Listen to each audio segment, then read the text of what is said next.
Yo, what's good? Happy Friday fight night, everybody. And there are some people who are playing for it. It's like not actually.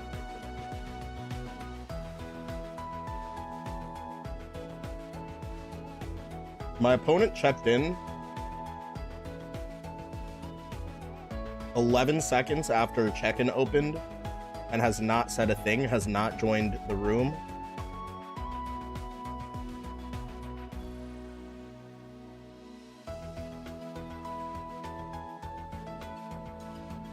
So they're basically not checked in.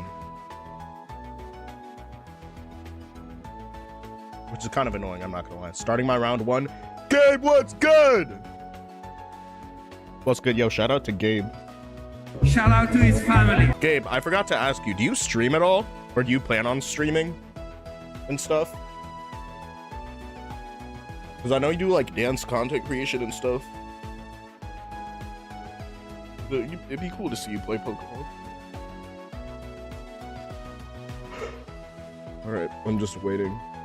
I always get anxiety because then you have to argue with somebody about like why being extremely late to something is actually just not the most optimal thing to do if you're in a tournament. But like, hey, you know what I'm saying? And Drumstick, good luck on your round one. I hope you kick some booty. Because first 10 minutes, because this is a vlog.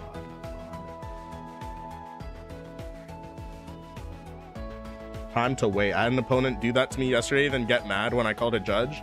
Yeah, no, like it's past the 5-minute mark. They checked in literally 11 seconds after, and I'm pretty sure I clicked start tournament about 5 seconds after, meaning that they instantly checked in, and then I don't know, did they use a bot to check in? I'm sure you can teach a bot to do.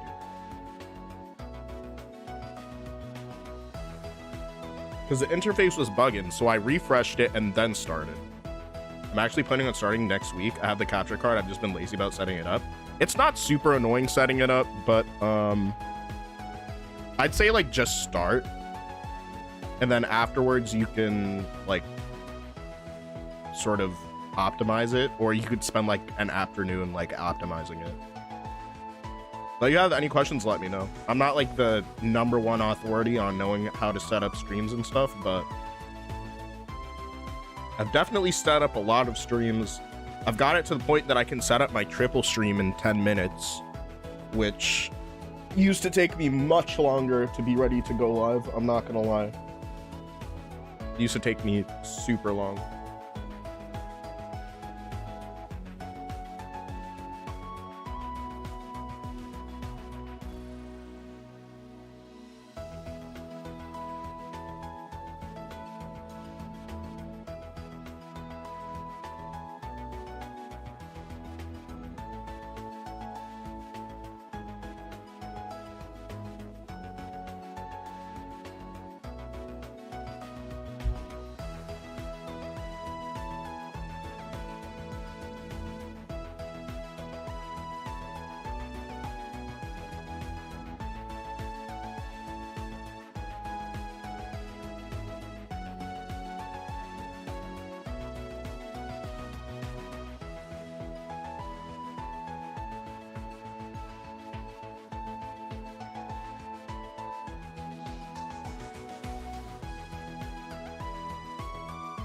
After 10 minutes, if your opponent has not showed up, like,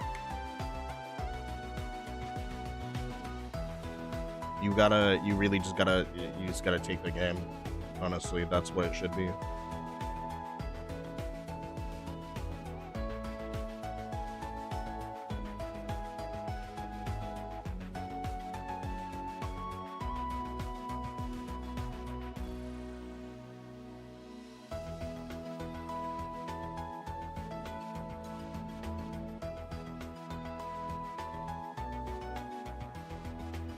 I asked, are you ready or do you need time? And that was 5 minutes after check-in. That was 4 minutes after check-in. Now it's about to be 10 minutes after check-in, still no response. Nobody's joining. What is happening? There's zero communication here.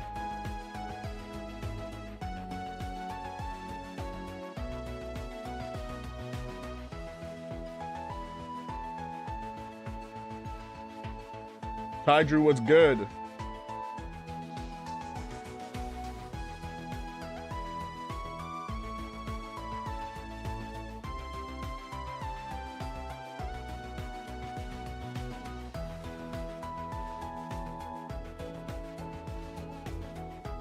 Well, they have 30 seconds to pull up before I claim the first game.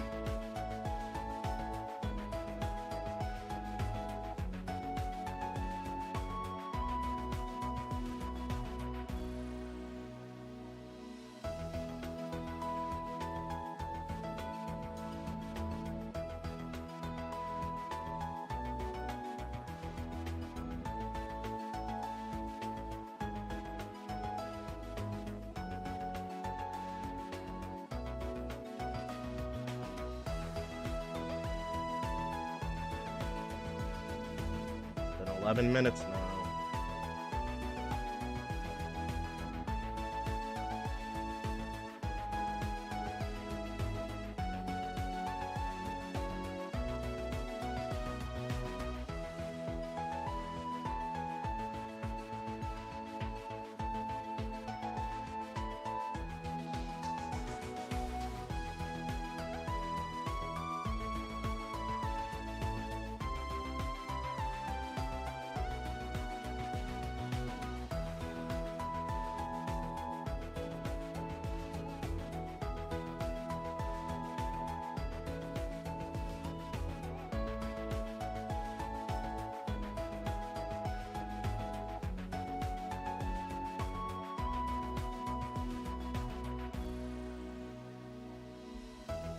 They're just not communicating for whatever reason. That's unfortunate.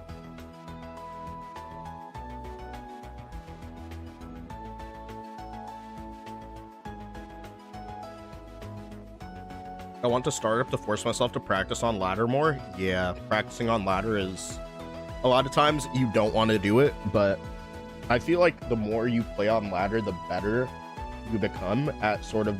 You kind of just have to see things that you like can't see. But if you... I don't know, because it's like the official championships for several reasons. It's not just only because of the way that it's played that open team sheets is used. It's basically like if we were closed team sheet best of 3, then everybody would have to keep their screen covered, right? If you keep your screen covered, it's very difficult to monitor what's happening. If you're, you know what I'm saying, somebody can change their team in one game and then change it back before there's really any evidence that something was wrong about the team. Basically, it gives people the opportunity to do scummy things. So it makes sense. But at the same time, we see team details. A team detail sheet would literally just show like basically like your team team details is an open team sheet. So if there were a way to implement that in the game, it would be really cool. But this game is a live service game and it probably will evolve in the future. So I'm staying optimistic, but sometimes it feels really bad because like I'll do really well in best of 3 open team sheet. I'll do very, very well, and then I'll hop on ladder and I'll lose to some cheese that like, you know what I'm saying, that you're not used to seeing. But also at the same time, it's a good opportunity to learn. Where is my opponent? Like, actually, where are they?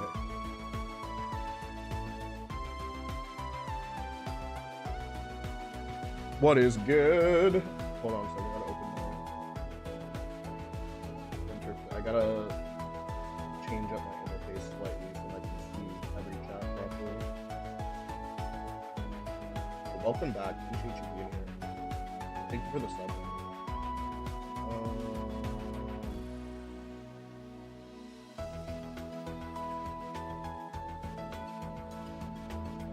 You remember the Killer Crown breakout in 2016? Yeah, actually. Yeah, it can be like a huge blow to your confidence, but at the same time, if you never play while you, like, generally speaking, if your only goal is to rank climb, then every time you tilt, you should just get off the game, regardless of whether it's like a mechanical game or something that like requires a lot of thinking and brain power. But at the same time, it's like you don't get to take a break just because you tilted at a tournament. And if that's your goal to get better there, then you just have to play through the tilt. I've been getting better at playing through the tilt, but like every once in a while, I do actually just like super tilt. I'm like, why are they running that? What's that? Okay. They are still not responding.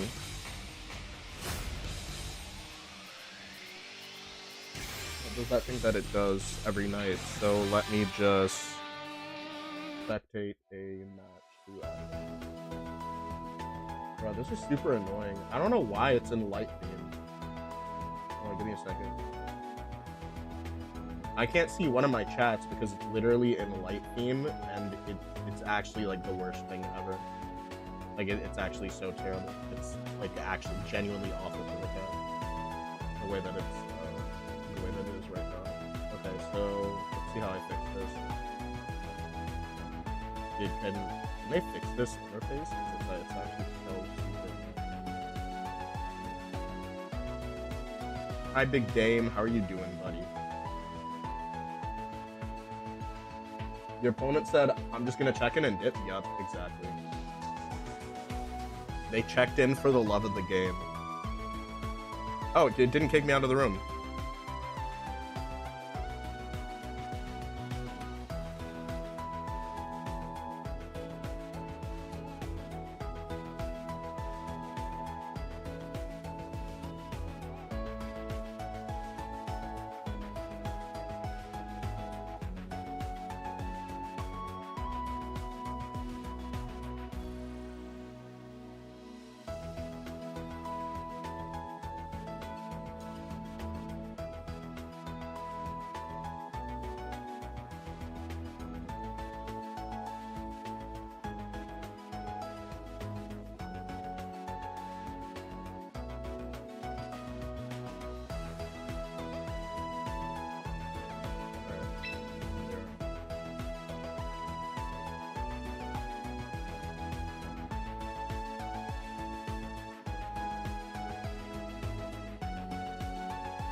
Okay, here they are.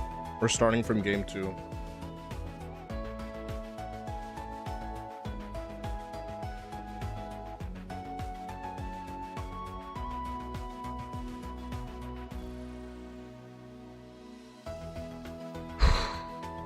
Yeah, I'm just letting you know we're starting from game 2. My screen looks absolutely insane right now. But at least I can see everybody type.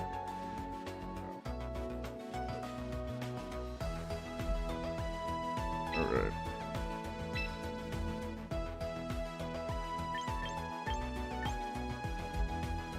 Alright, my opponent's team has Mousehold, Floette, Farigarath, Incin, Whimsicott, and Gilmora.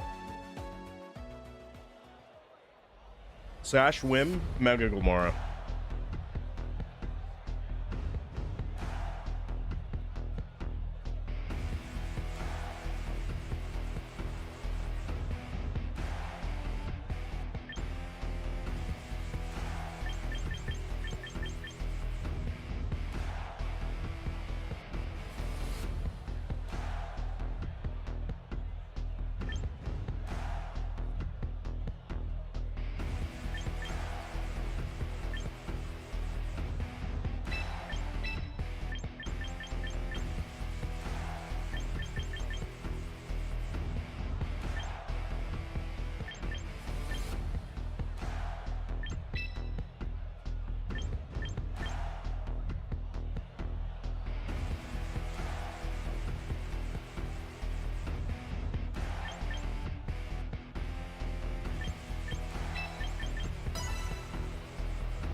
Okay.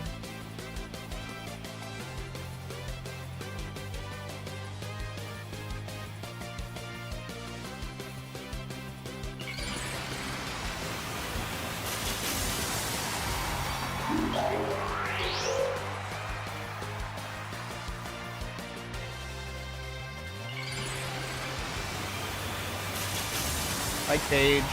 How are you doing? I hear the game, but I don't see it. You don't see the game? Oh, here you go.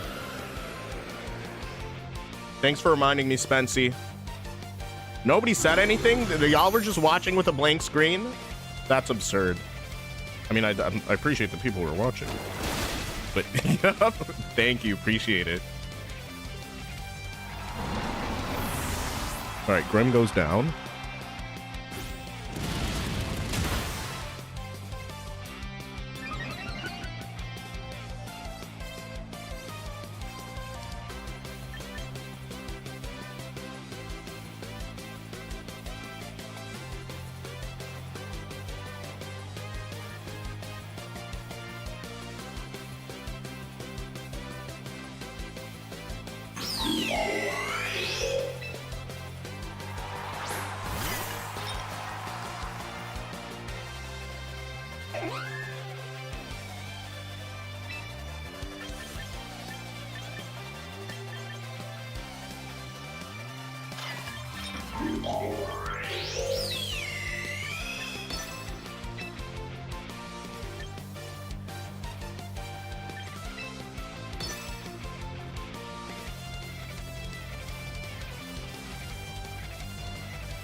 No one's gonna tell me my panda hat is all the way off also.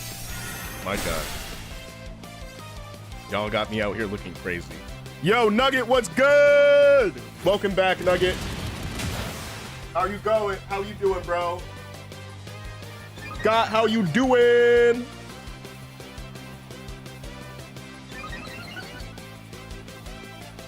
Go Team Sky. Sorry, I misread your name. Yo, what's good, Nugget? How you doing? We just in a tournament. We're in a tournament. We're in a tournament right now.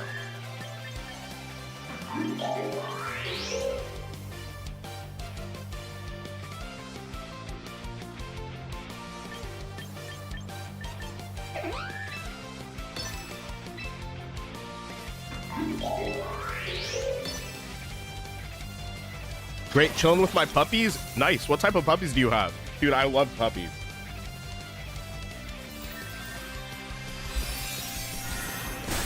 All right, that Moonblast is gonna kind of slap a little bit.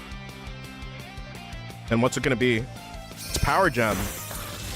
And we're gonna eat that Power Gem. This is Molly. I named it after Molly T because I actually stand in support with Molly T, because the symbols on Molly T are actually from Chinese culture. And there's a... Basically, it's like, yeah, no, like, this is our stuff. Like, you know what I'm saying? So I actually stand with them. I'm standing against Louis Vuitton. As somebody who owns several Louis Vuitton products and thinks it's an alright company, I think that's pretty scummy to sort of steal from Asian cultures. I don't stand for that. Does not look like it, but I am Asian American. I feel like, okay, so this is actually Technician Population Bomb. Let me do this.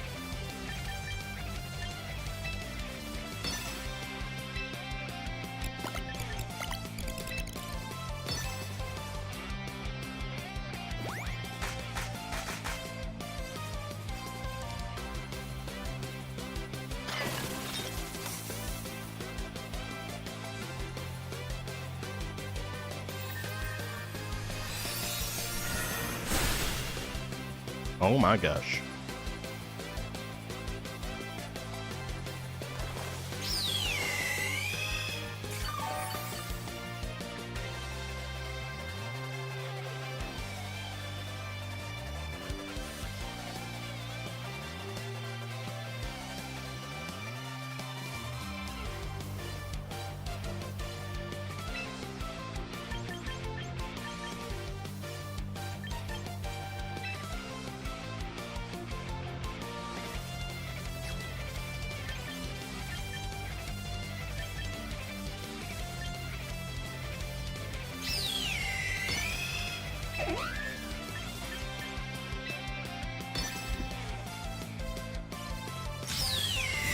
All right, let's go Tamarind. I discovered the funniest strat with Palisand and Smeargle with Water Shuriken on Showdown. That sounds like super cool tech. I know what you're talking about with water compaction.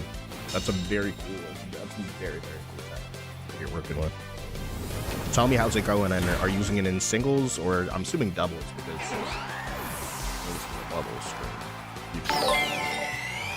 Yo, whoa, Solar Cindy, thank you for the follow, appreciate you. All right.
Nah, somebody's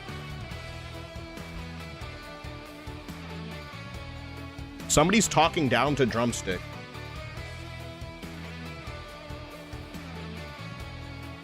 What?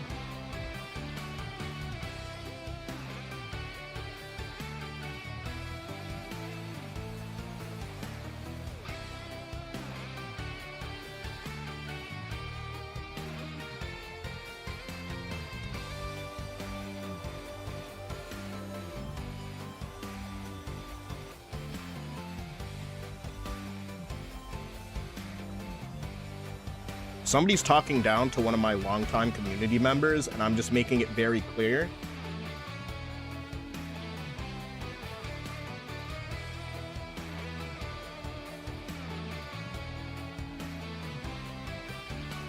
I'm making it very clear right now that it doesn't matter who you are. If you're speaking down to anybody in this community, doesn't because they are a lower skill level than you, or because they just happen to be new, or there's anything else like that, I will make sure that you do not come back. I will just make sure, and if it's super egregious, I will speak to the other community leaders on Limitless, and I will open a file where they can go and reference and see why you're banned in my community, and they will most likely ban you from theirs, because that's how it works. Be respectful. If you speak down to anybody in the future, Blarg is the person that was speaking down to Drumstick. If you speak down to anybody in the future, you are gone. Like, to a certain point, like, we're cool with roasting me and everything else like that. You start to take it in a competitive setting and you speak down to somebody, it is going to be, you're done. This is a first and final warning for this person. I don't know, like, Drumstick causes zero problems with anybody.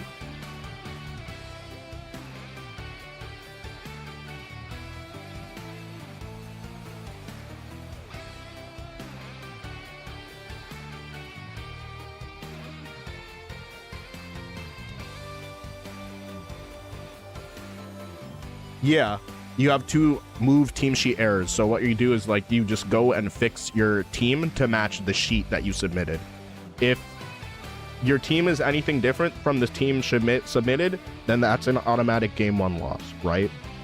You had 2 team sheet errors, but they were both found out in that one game. You played it out, it went in his favor, but the way that he's speaking to you, like the way that he's speaking down to you, is completely unacceptable. And if you see somebody speaking to you like that in a tournament chat, tell me or call a judge, because it will never fly, ever. Like, it just won't fly.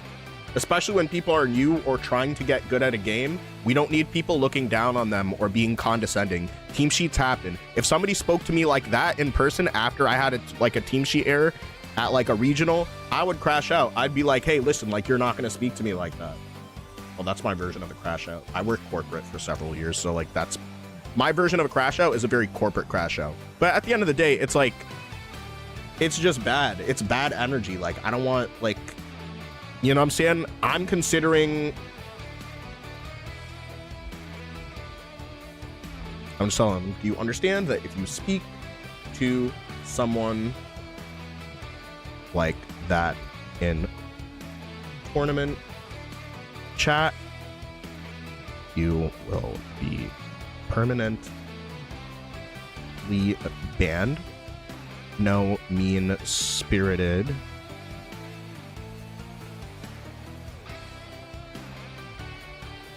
behavior will be tolerated.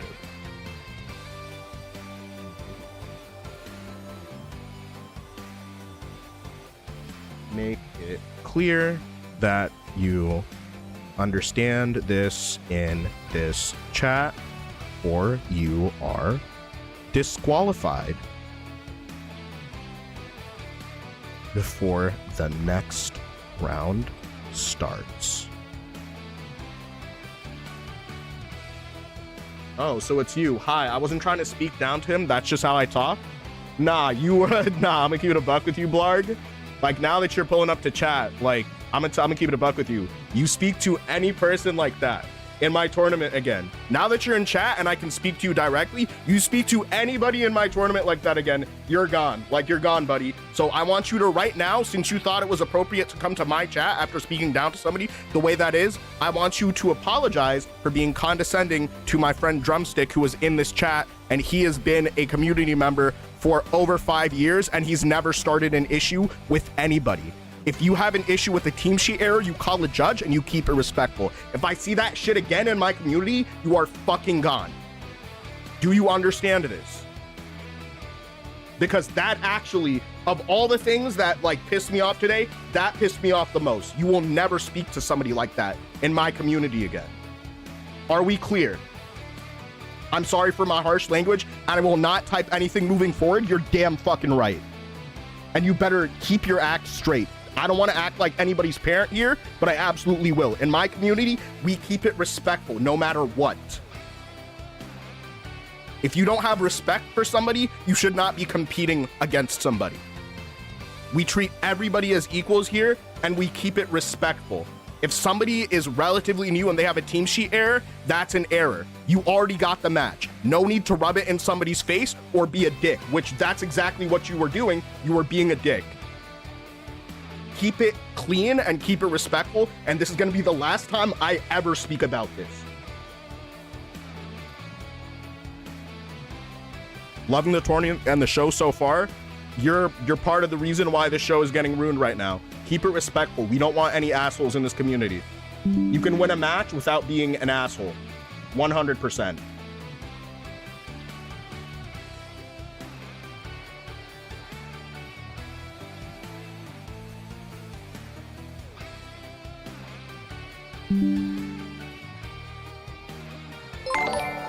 Ace King, thank you for the follow.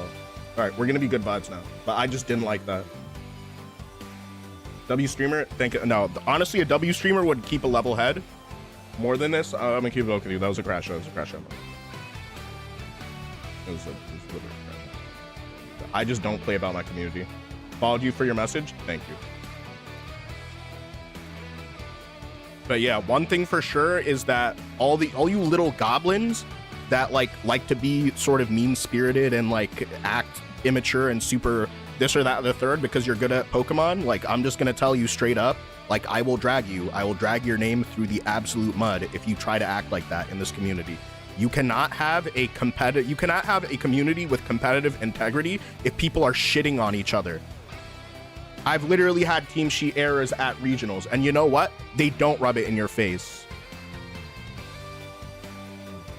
Let's just keep it a buck. Let's just be so for real. And that's it. That's end the conversation. Also, end of round 1. Round 2 pairing start right now. Let's go.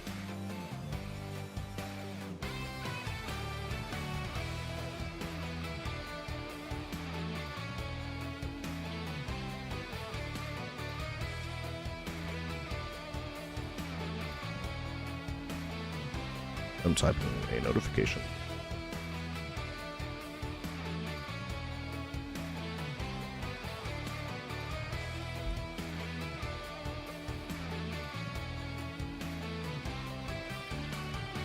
Once a team sheet error, yeah, like you have the wrong move in the sheet that you submitted when it has to like match the sheet. If you have an error, there's not actually a way to retroactively go back and change your team sheet once the tournament has started. So the next best thing is you take a game 1 loss and you continue to play the match while your team sheet is matching the team that you have now. While they're basically that all that information is accurate. That's the idea. Hi Robbie, what's good? How you doing?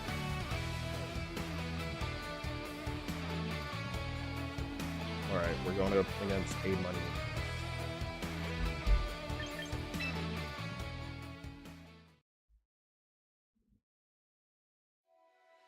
I'm pretty sure A Money in a different tournament. All right, 7095.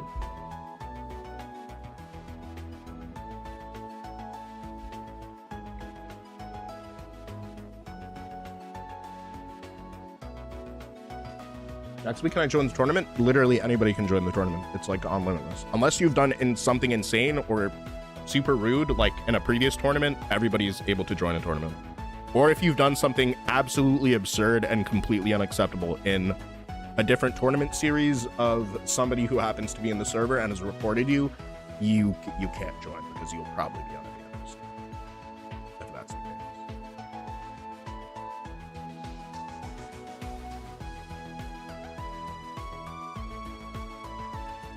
We were just talking about good vibes. Do I talk about this right now? Do I actually talk about this? There was this person named Damani Palmer that pulled up to a tournament, but not only that, they defamed somebody who is no longer alive to speak for themselves, and they have infiltrated several women's only tournaments on alternate accounts. They're an extremely talented player, but they completely dodged the question when I asked, like, hey, are you D-Man VGC?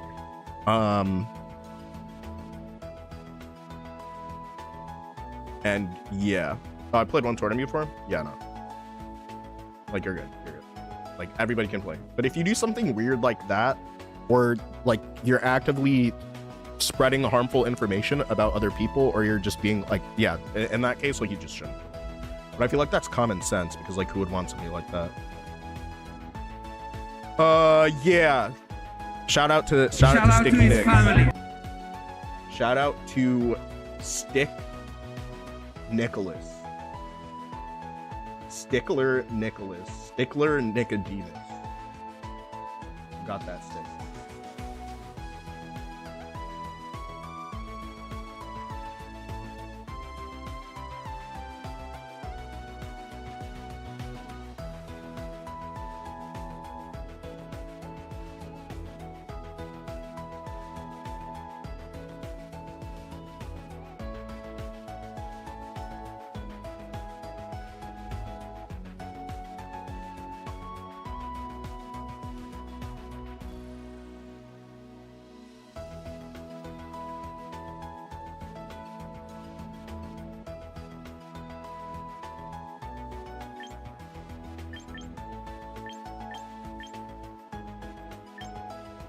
Okay, my opponent says, we love you heckin' more. Thank you. Thank you so much. Best friend. Yeah, no worries. Take your time. Can I join? Yeah, you can still join on Limitless. It'll give you an X2 because round 2 has started. What's the prize for the tournament? There's not one. It's just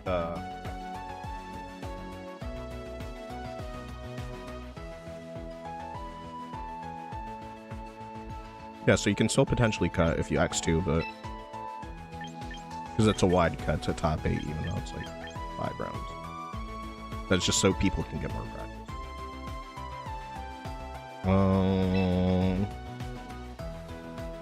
All right, let's go.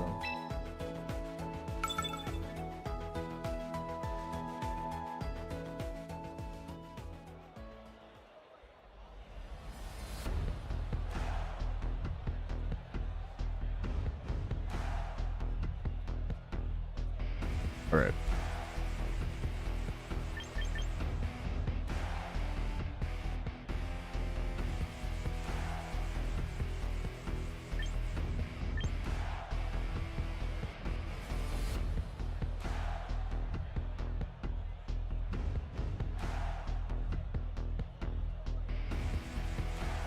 Wait, who am I playing against?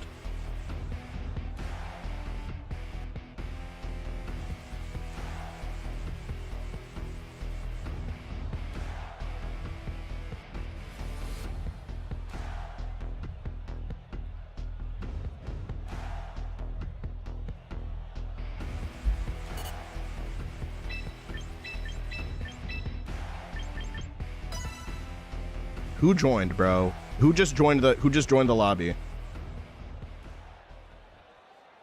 Playing the off-brand Pokemon while I watch Pal World. How do you like Pal World? I know a lot of people like that game, and then a lot of people have never played it, but I swear they hate it. I'm like very indifferent towards that game. I don't really have an opinion on it. Yeah, who is... Dude, who the fuck just joined, bro? Whoever joined, I'm literally permabanning you from chat. I'm permabanning you from chat. Who is Rayla Goat? Dude, who the fuck is this? Is this Fafa? Bro, who is this person?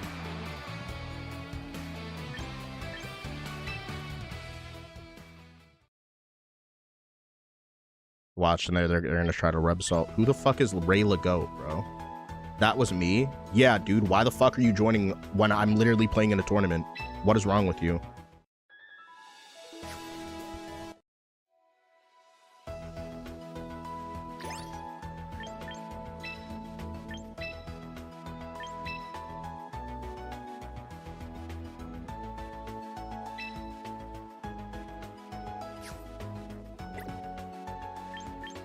That actually just stressed me out for no reason. What is even going on? All right. I'm playing in a tournament. It says tournament. Tournament does not mean you just pull up and play somebody. It means that you register and you have to play through a tournament. I'm bamboozled. It's actually so fun. I love it. It reminds me more of Grounded. I'm bamboozled. You just started playing it recently?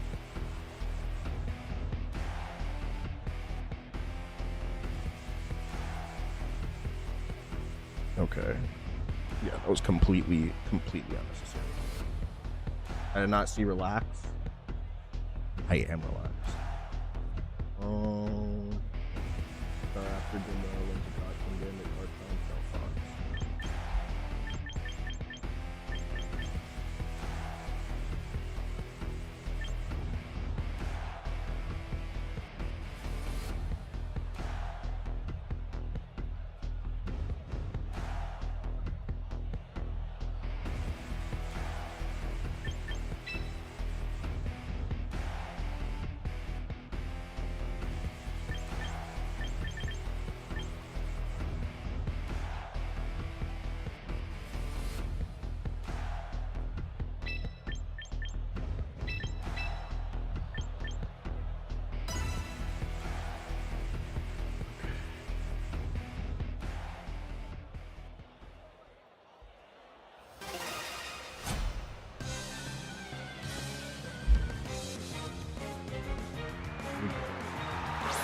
Like a week or two? Oh, nice. Looks not been that long. I started playing Fortnite again last night after my finger injury. I had so much fun playing it that I will probably not be streaming it in a while because I just had fun playing it. Okay.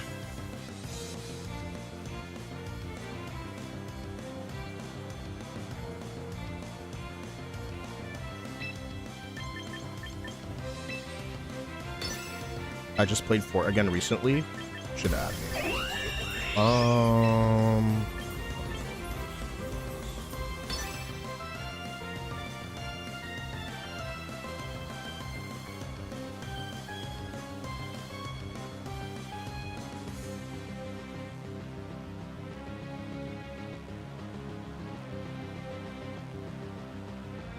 I Magic City Basketball.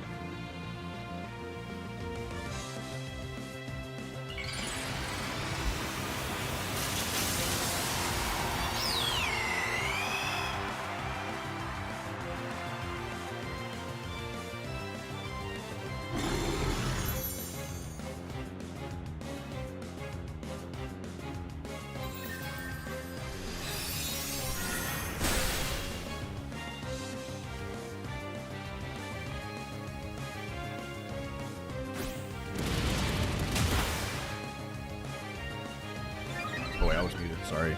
Does that take Lamora down to Sash? It does not take Lamora down to Sash. But it does set up Toxic Spike, so that kind of sucks. Please don't poison me. I did not get poisoned. Let's heckin' go!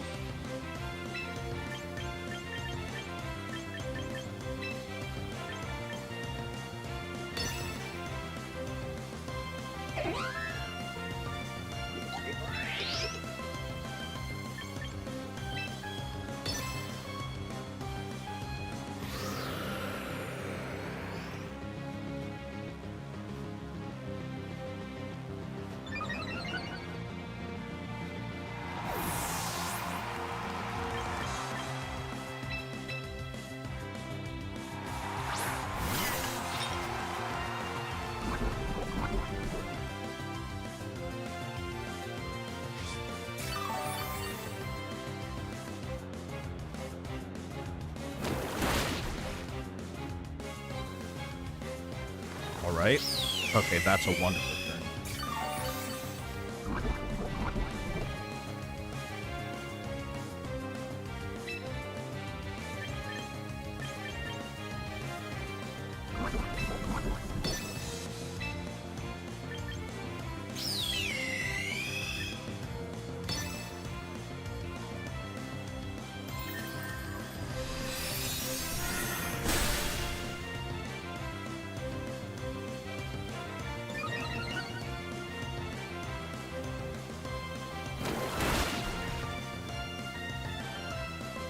Dude, I'm getting really lucky by just simply not getting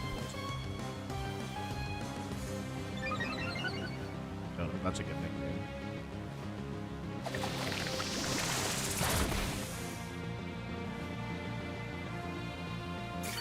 The JJK.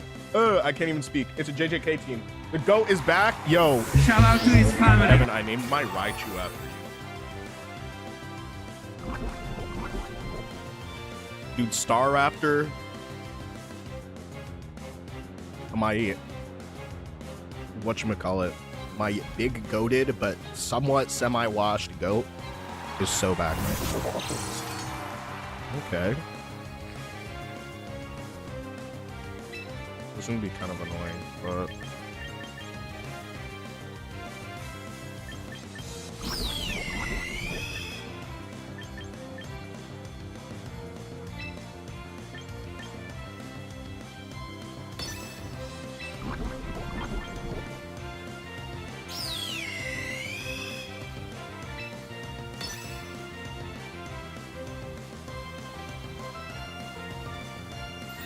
all right, Sucker Punch fails.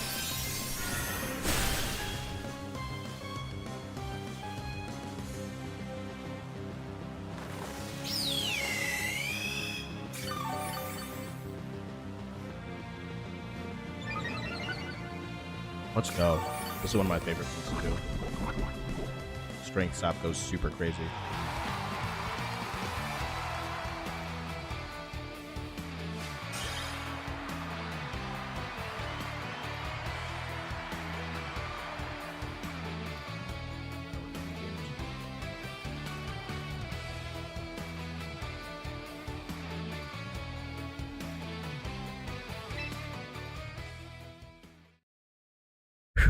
Fortnite seems fun now with the Simpsons being back. I think that's I just think the Simpsons has a really good map. Where it's decentralized enough that like each POI has people in good amount of variety and stuff. I have a lot of people, but I don't like solos. I don't like solos. All right.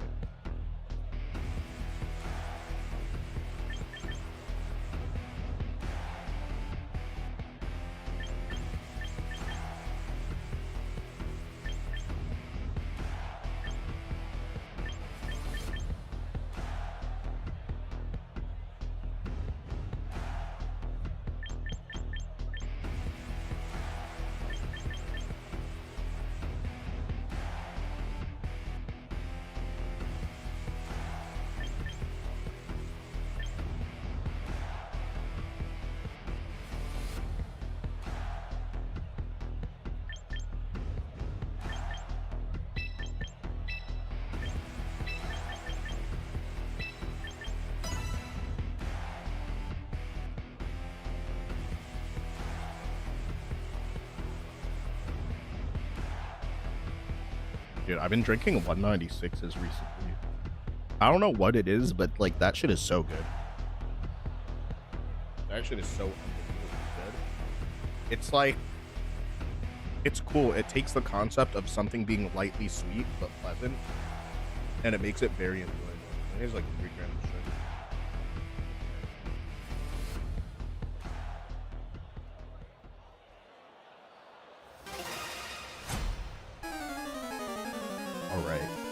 I'm excited for this game.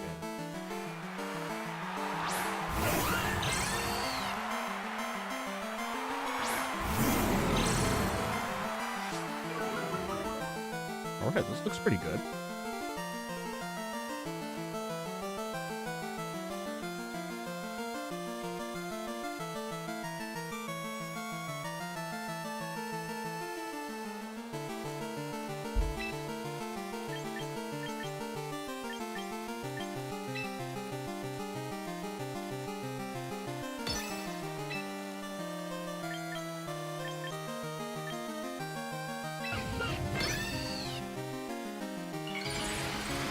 Speaking of the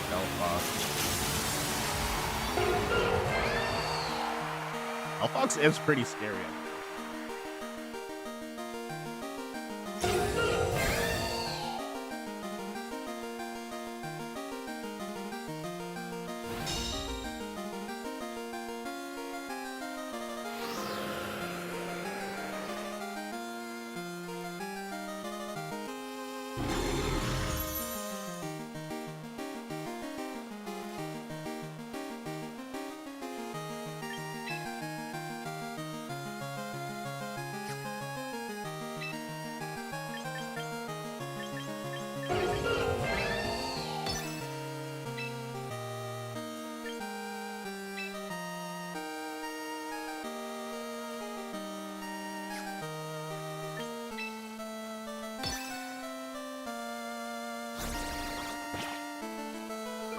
You're round 2. Good luck.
Oh, what? Why did it not Mega Evolve? Oh, fuck me. I actually just sold.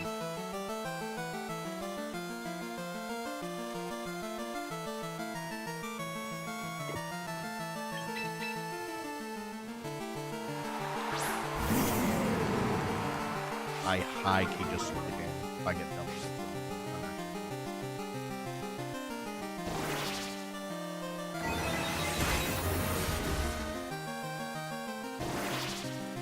I'm actually so goofy for that, but like, oh my gosh, pretend you didn't see that. Oh, that's so embarrassing.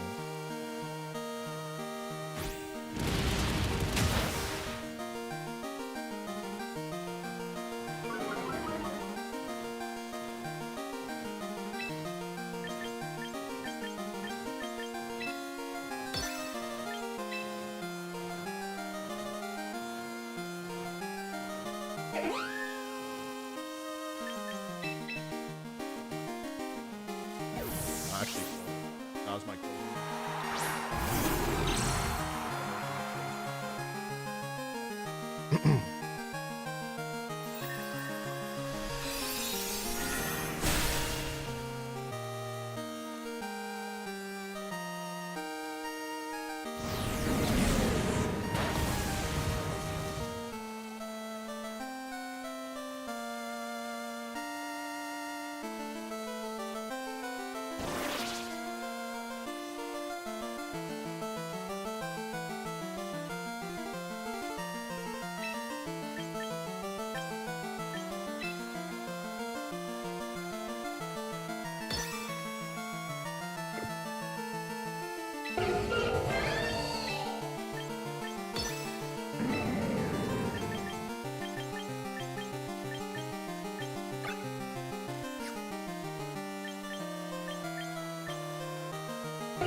recovering from my mistake in this game.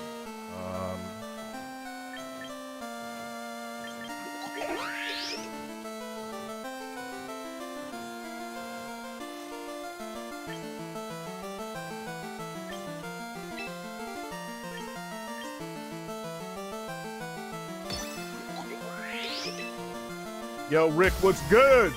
How we doing? How we doing today?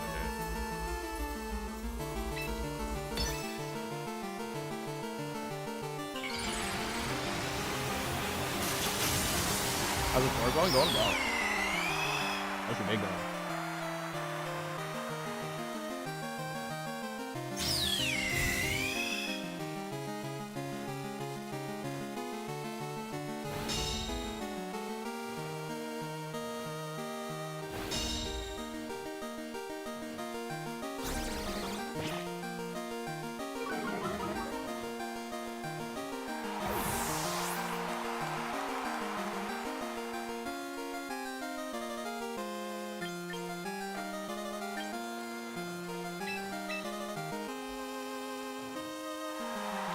After gaming, yep, you're doing big Star Raptor stuff.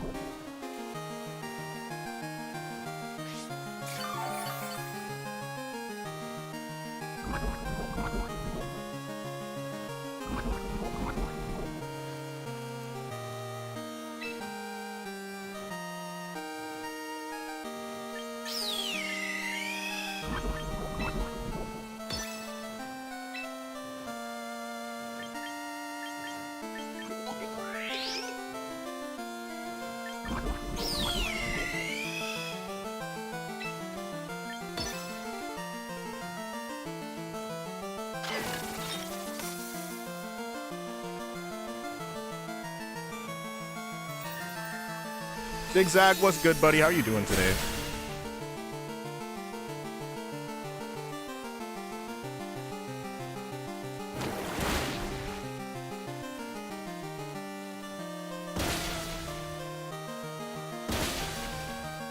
I was about to say this one got survived. That person was a low roll. I was like, no. Like, oh no. Wait, what does that sound? How does that sound go?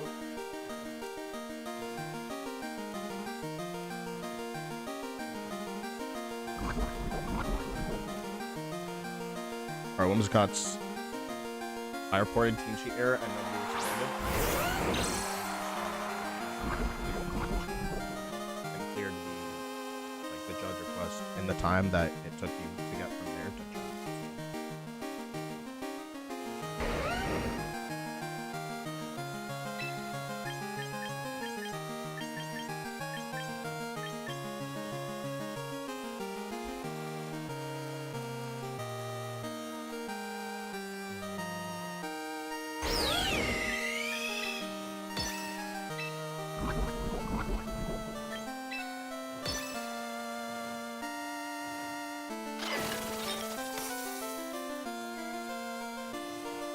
You check like you before like you type that, you could like go and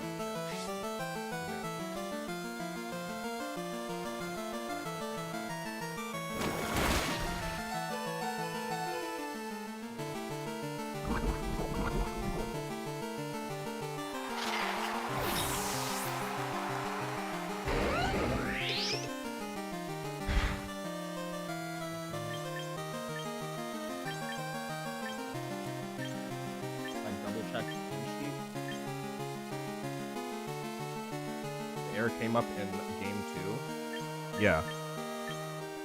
Yep. Did you check to see that I cleared the error? No, you didn't. You just came in here to complain about it.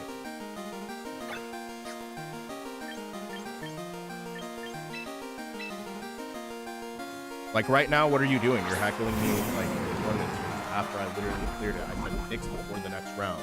Did you not see me type that?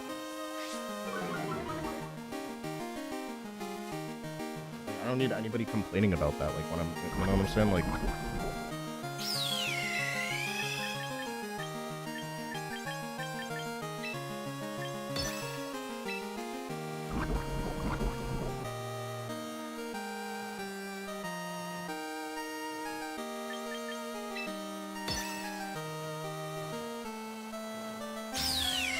said, "Oh, just saw it," but you had time to like literally hear me respond to you, and you typed back twice while complaining that I didn't do anything about it, and it was literally finished before you typed your first message.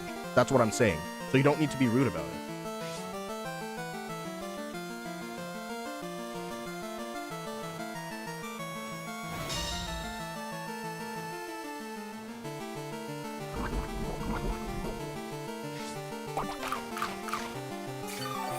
Yeah, I'm very likely to lose this game because of that mega evolution blunder that I made.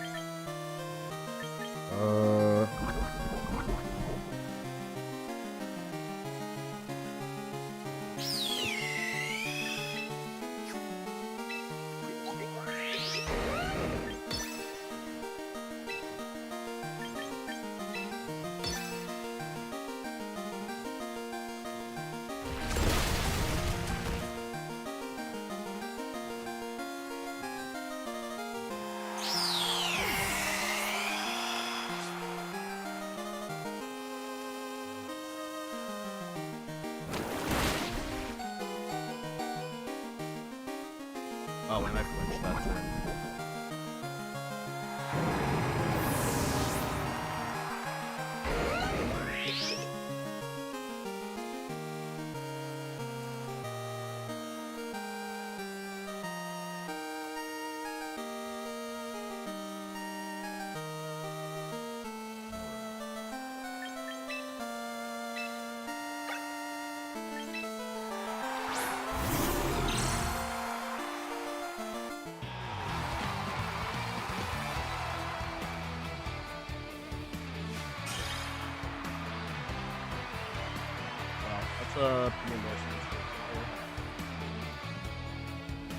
Oh, let's continue. And adopt.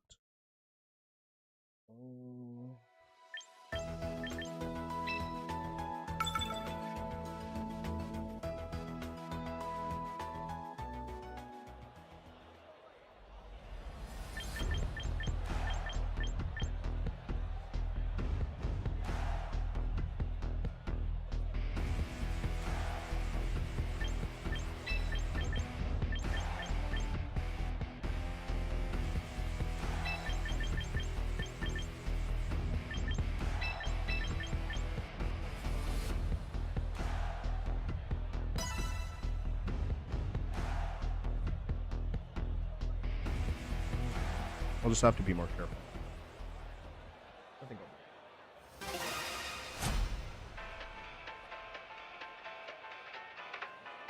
Already fixed the encore hunting one. I think they're just insane. You do have multiple things. We'll go with that.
Sucks to lose a stat off of that one mistake. I don't think there's any coming back from this. I'll play it out though.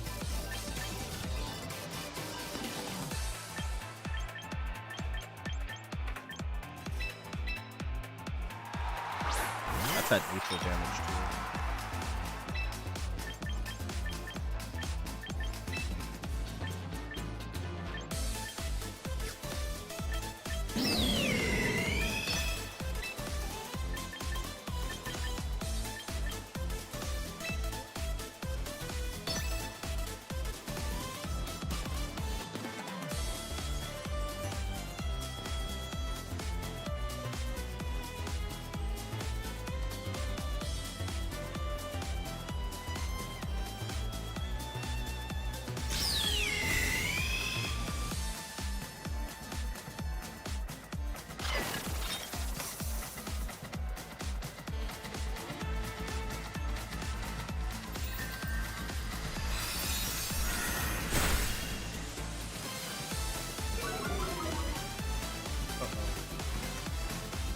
Thank you for hosting streaming this tournament. Thank you for doing it.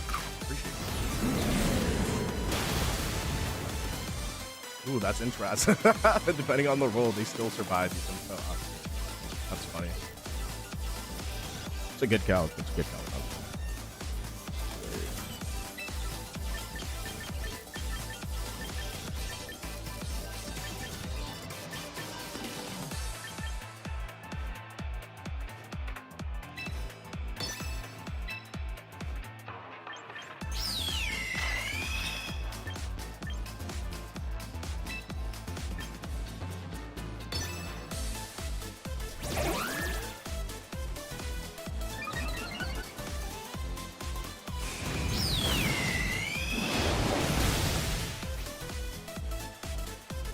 So far, all my games have gone to easy to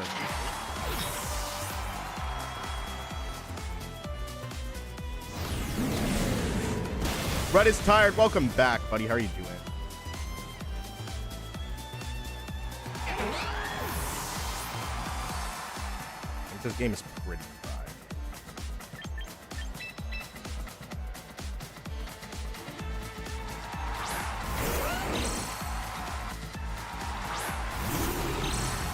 I'm doing all right. How about you?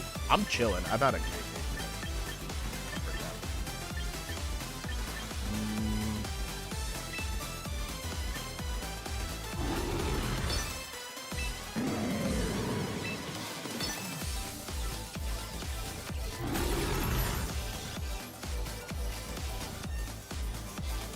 So I'm 0-2, but I'm still learning. Yeah, I just made a really bad mistake of playing Star Raptor without Mega Evolving it in the last game, and I'm just getting out of the game.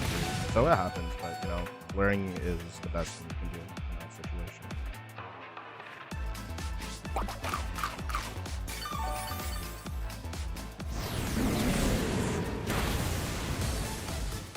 Give me a burn. Fort, no burn.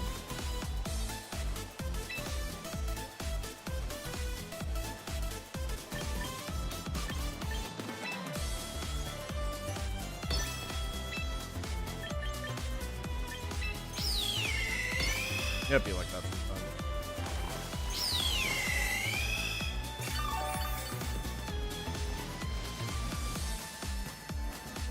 Rock slide.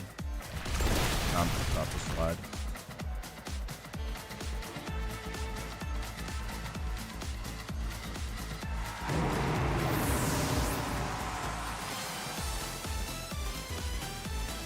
Hopefully that's a good one.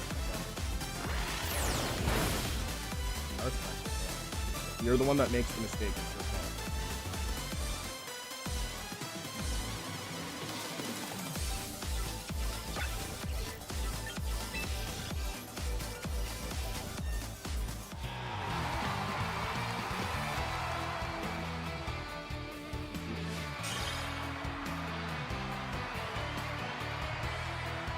Yeah, you definitely want to.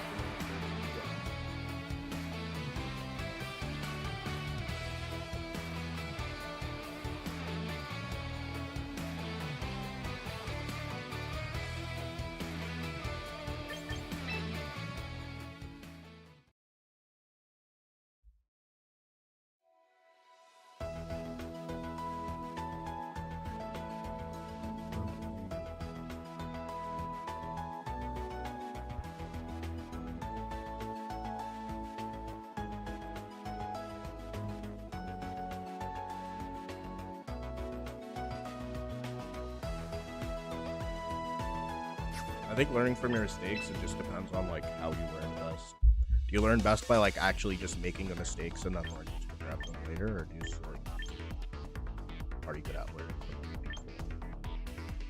I think both are.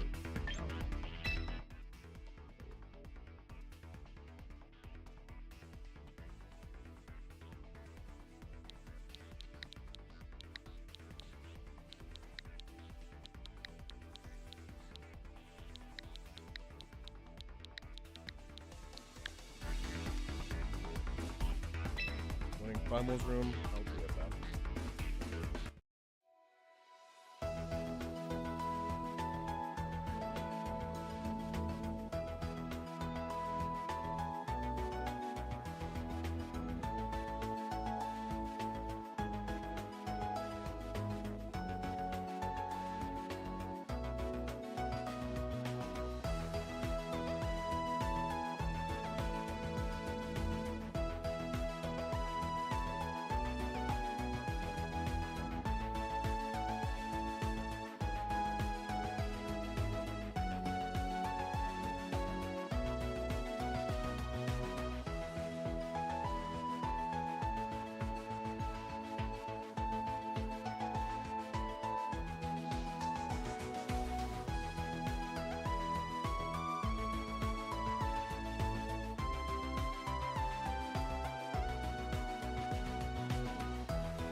Let's get into it.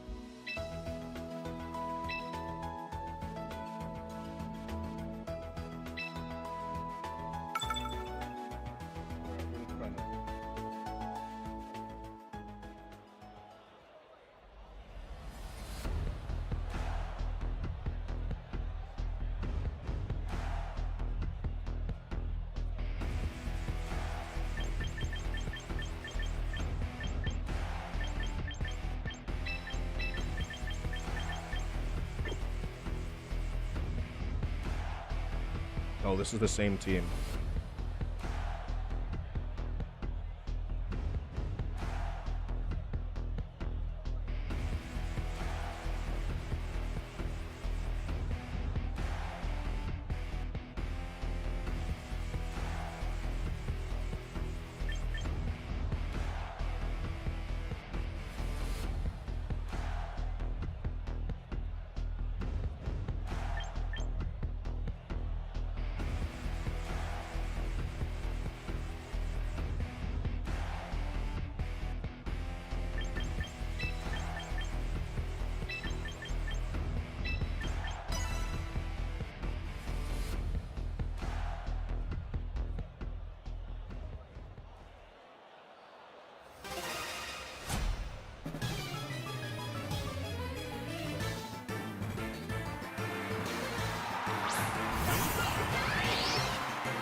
Right?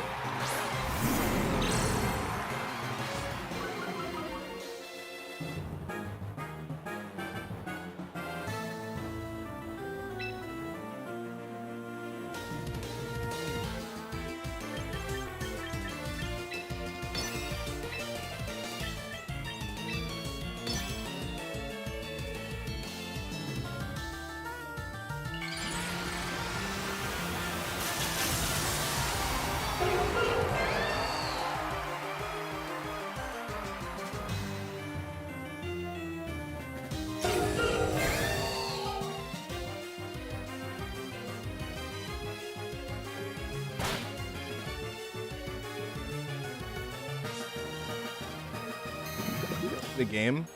I got you. Let me fix that.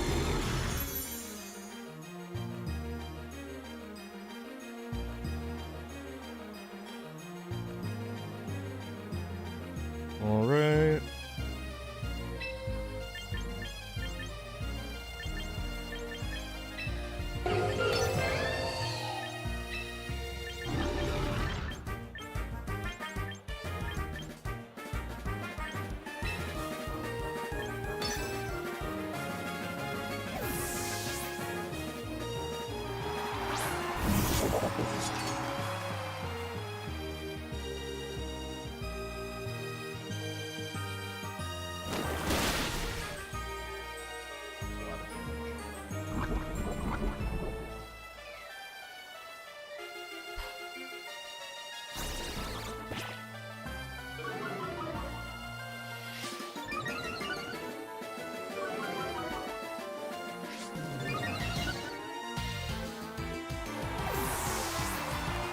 This is so fucking dope.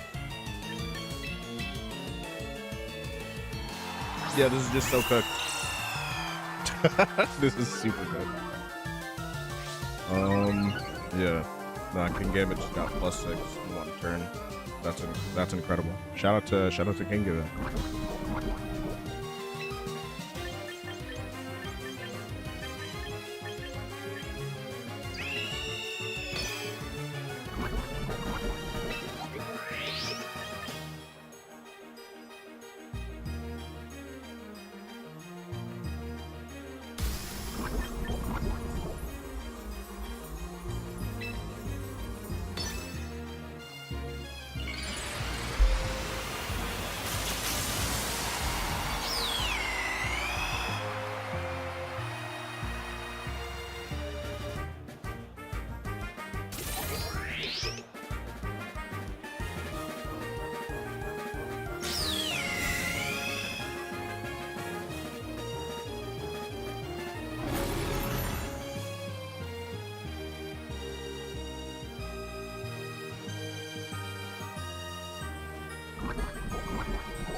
is it? It is 5.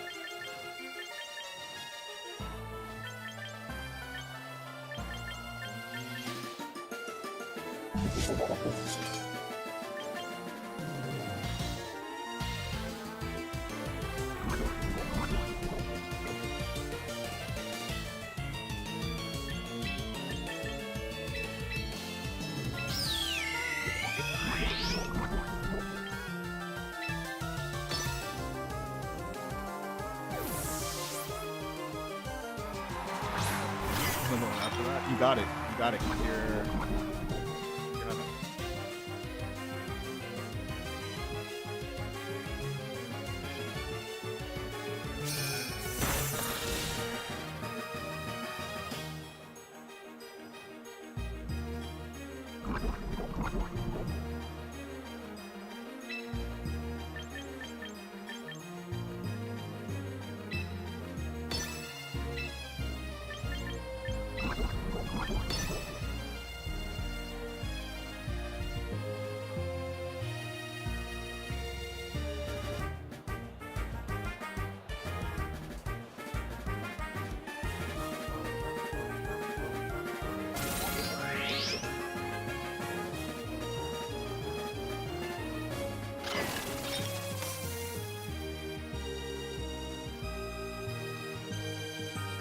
Natsu was good.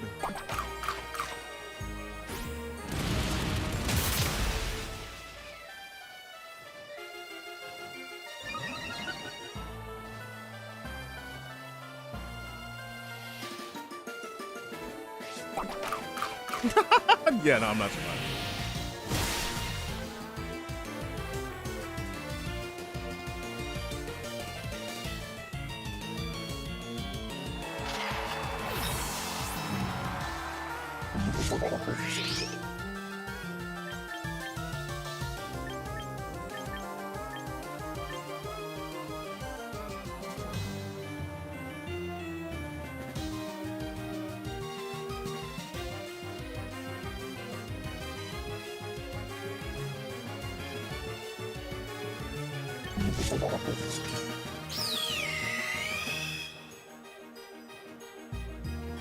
Butter dog, the dog with the Yo, butter. thanks for butter buttering up dog. that I dog, want the bro. butter on him. Thank you for The putting that dog with butter on the butter. dog. Butter on the dog. Dude, Shout out to his family. you buttered up that dog. All right, they poisoned CJ, which is kind of fried. But...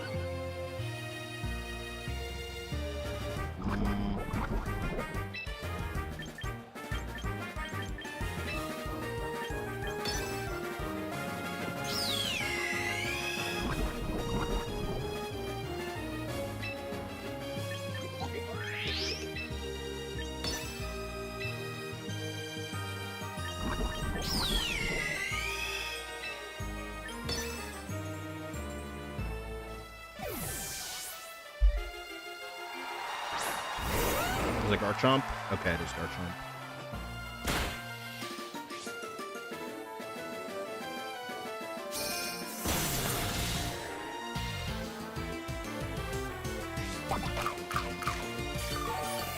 Alright, berry time.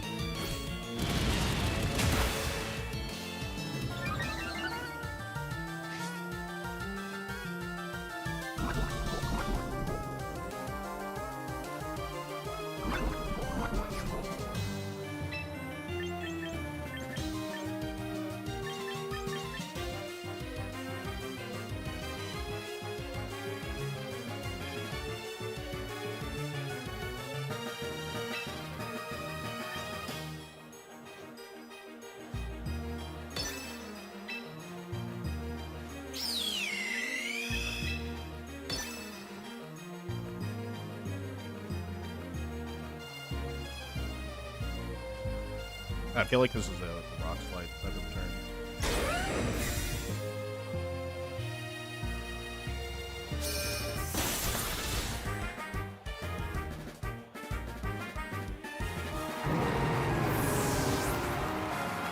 How much damage we doing?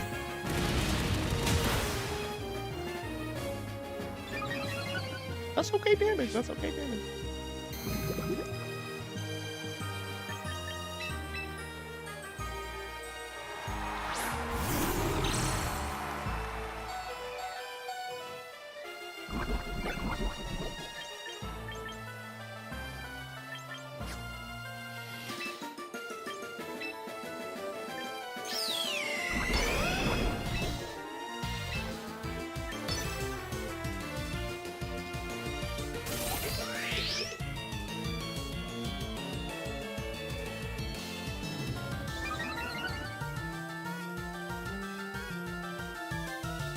Cameron is so goated for that.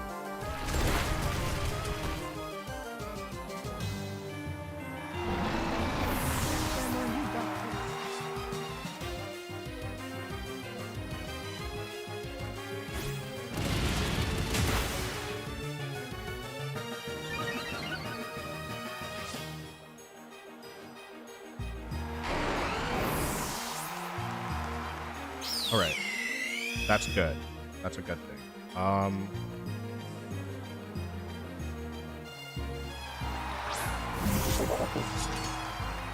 Okay, it's just me.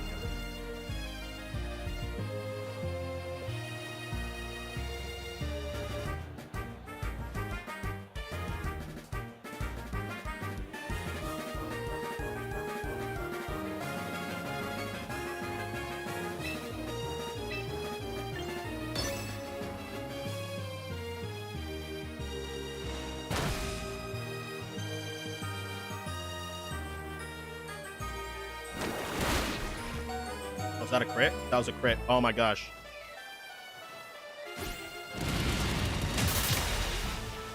That's not good.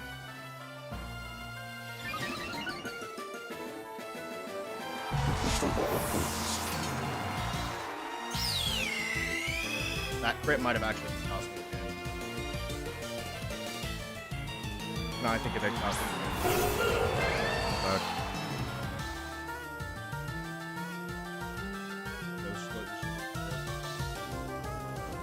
If I'd survived that.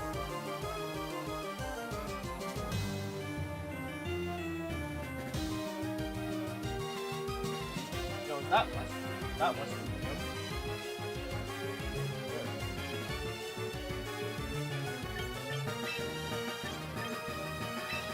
Yeah, I kinda just auto lose this unless my opponent sells.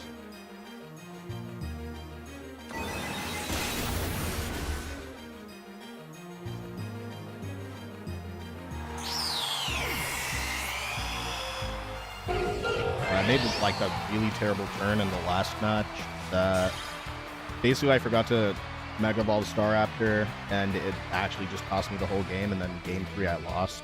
I got outplayed game 3, but it should have been like a 2-game set, which, yeah, I'm not gonna lie, it's kind of like eating it. At least I'm going up against the same team. I'm having a decent time against it.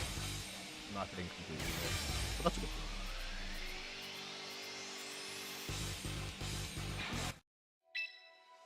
Yeah, it's an unfortunate crit, but in reality, I should be playing it better to where like I don't need the crit. And the start of that battle was really scary. Having like a +4 King Gambit on the field is just, yeah, it's crazy. It's a crazy thing. It's a crazy thing to go up against. So considering that, the match did still go pretty well. It was a good thing.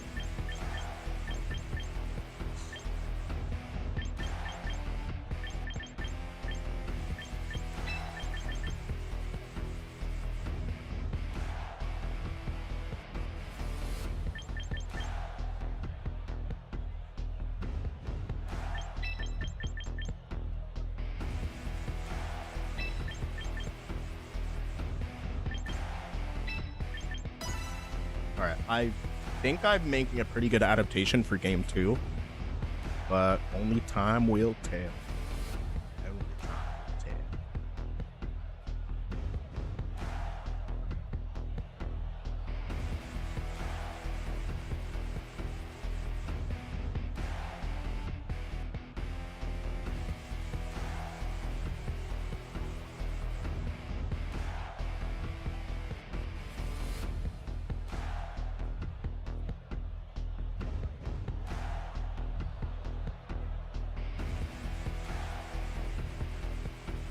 Boy, that was only game 1.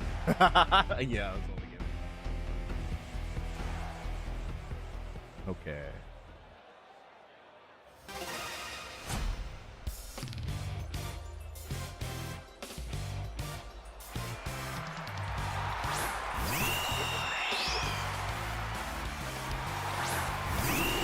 Here we go.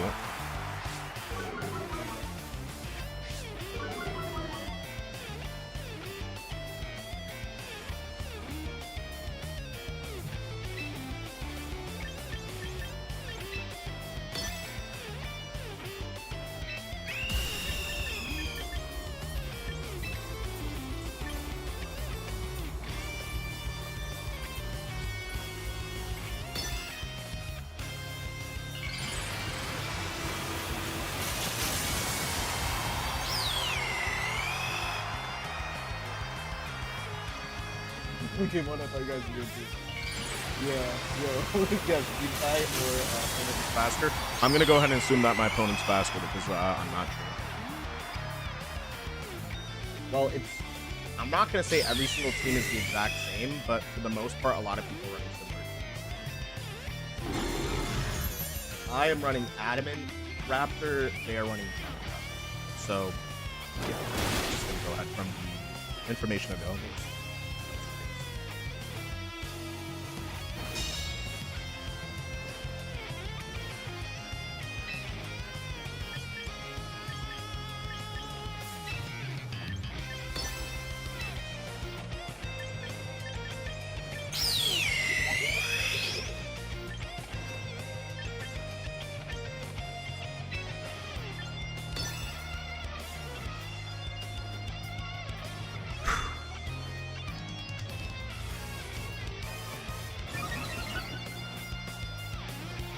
Side parting shot time.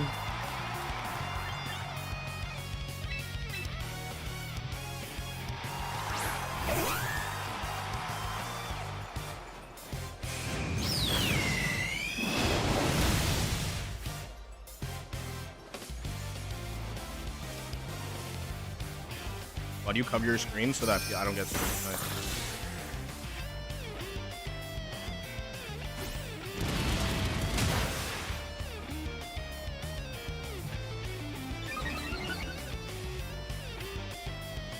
I think Team Chi is a whole different beast than Ladder. Yeah. Okay. I gotta make a relative.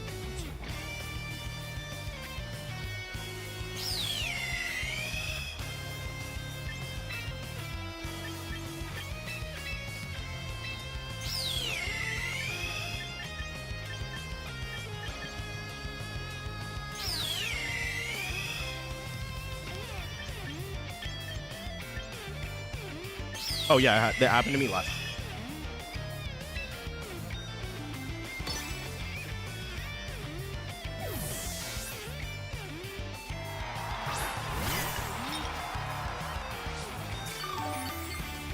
And it happens to a lot of streamers. If there's people, they will do it. Yeah, that's the way that you gotta, unfortunately, think about it. It'd be like that. Most of the time, though, I would say that, like, in Limitless tournaments, it doesn't happen as often. Like, it doesn't happen as often as you think, which is, like, a pretty... But it's a rule of competition where when there's going to be something that someone can do to have a competitive advantage, a lot of times people will just choose that competitive advantage.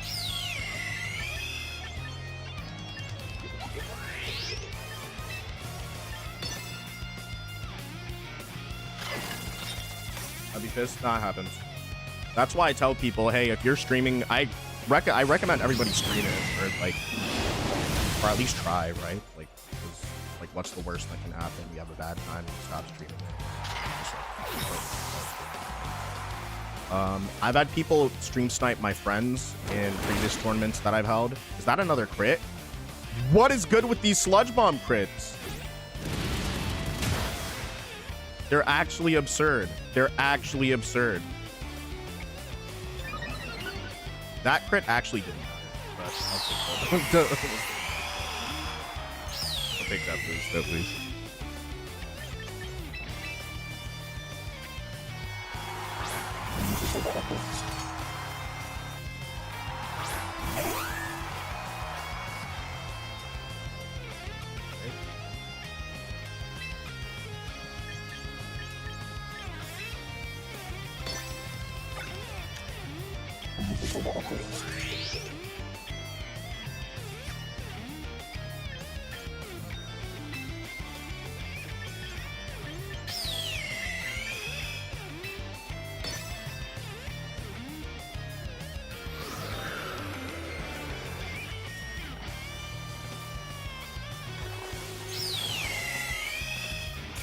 same thing with sports. If you can find a way to be better than the next person, yeah, it's exactly like that. Some people don't like the direct comparison, but it's the same way in chess too. Like, I don't think Pokemon is like the only application for that. What is good with all these crits on both sides, bruh? Like, the most unnecessary crits keep happening, except there was actually pretty. Slim was the only necessary crit so far in both games, which is, that's just bad luck.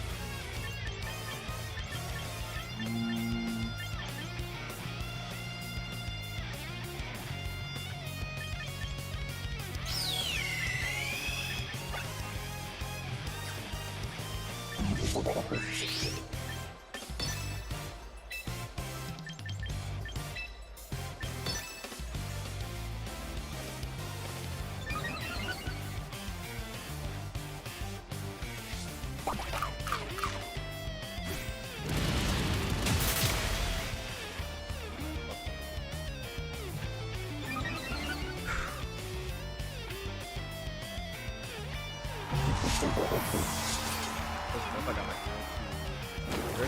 like on my chest, or is there like a chess over that everybody plays on? I don't think I'm that good at chess. I know how to. Oh, definitely.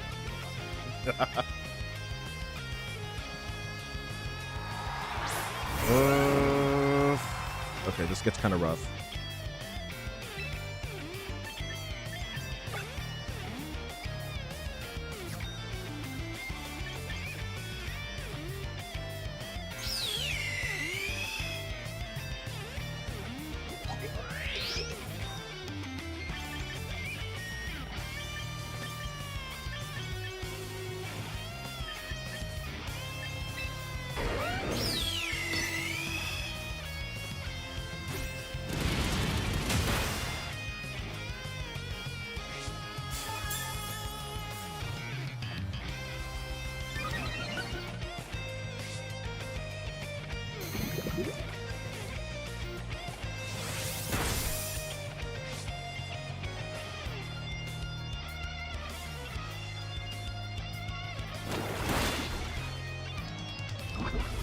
Yeah, that's not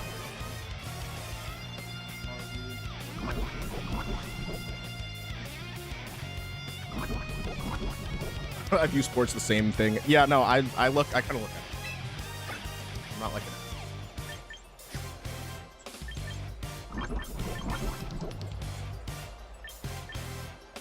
kind of a, you know what narc means?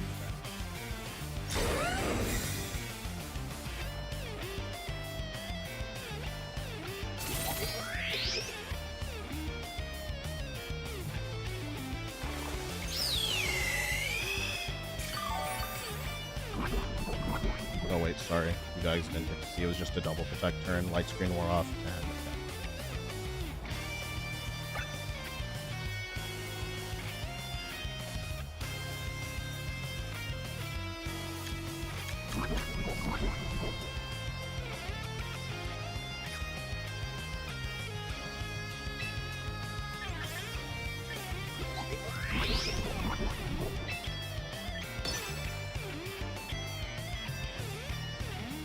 oh, that's so.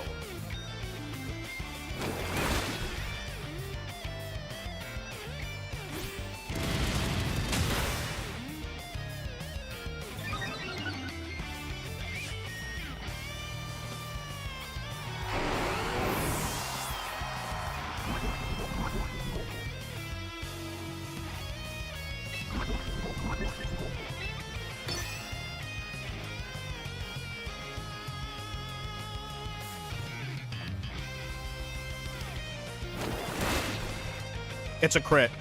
Are you fucking kidding me, bro?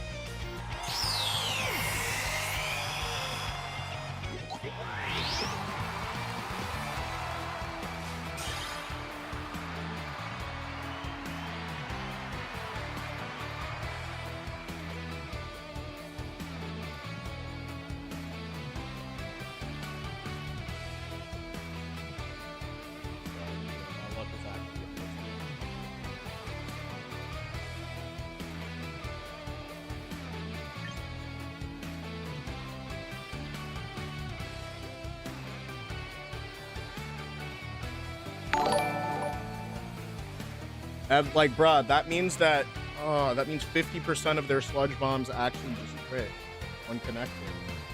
That's a bad feeling. That's a pretty bad feeling. Yo, GG, thank you for the sub.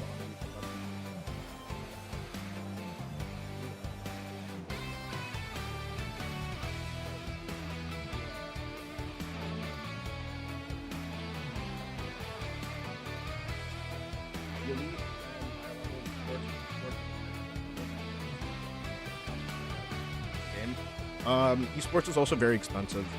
Like esports participating.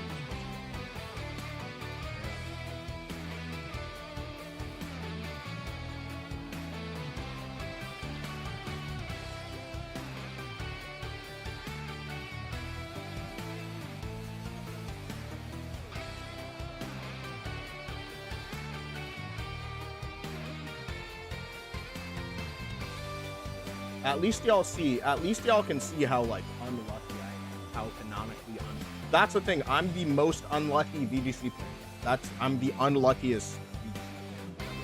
And you know what? I'm okay with it. It can be the same with sports as well, just like depending on the sport. Yeah, definitely. I think certain sports have like a higher barrier to entry. Like it's sort of like your ability to get into that sport and even like on an amateur level and see if you want to be good at it. And obviously it's limited, right? Because a lot of leagues like NBA and this and the third, unless you know a person, you're in the best shape of your life, and you're in better shape than 99% of the population, then you know, like the stars just won't align on that. But when it comes to amateur sports, when it comes to like a lot of winter sports, when it comes to a lot of sports that still have like Olympic level competition, depending on how much equipment and like environmental things like you need to be in, like for ice sports, you need to be on ice, you need to have a pair of skates, you need to have a sled, you need to have this, you need to have that, right? So like if there are not many resources and you don't really have a large network, it can be extremely expensive. And I think that goes for VGC as well, because there have been times where I'm just like, I'm not really feeling a vibe where I want to like be in a room with other people, so I'll go and I'll solo travel to a regional, and the amount of money that I spend is sometimes like 3 to 4 times the amount if I had just split most of the expenses of the trip, right? Yeah, that's another thing.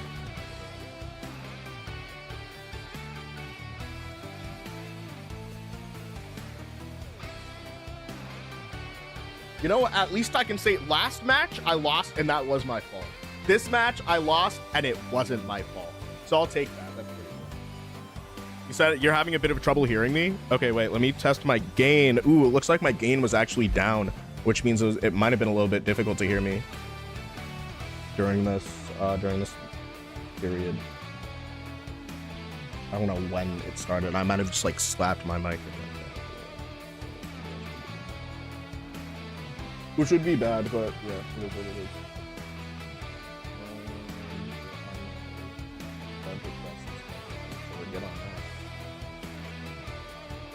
JT, what sports do you play? 1 and 2 right now. I'm realizing my mistakes. I made a really bad mistake last match and I lost it, and then I lost this match. But this match was not lost because of my mistakes, so I'll take that. At least I get to say I'm the unluckiest VGC player, which I will be considered. It's a little bit of coke. When I think about, here's one thing that a really good player put me onto. When you're playing screens, you want to try to make the match last usually less than 10 rounds.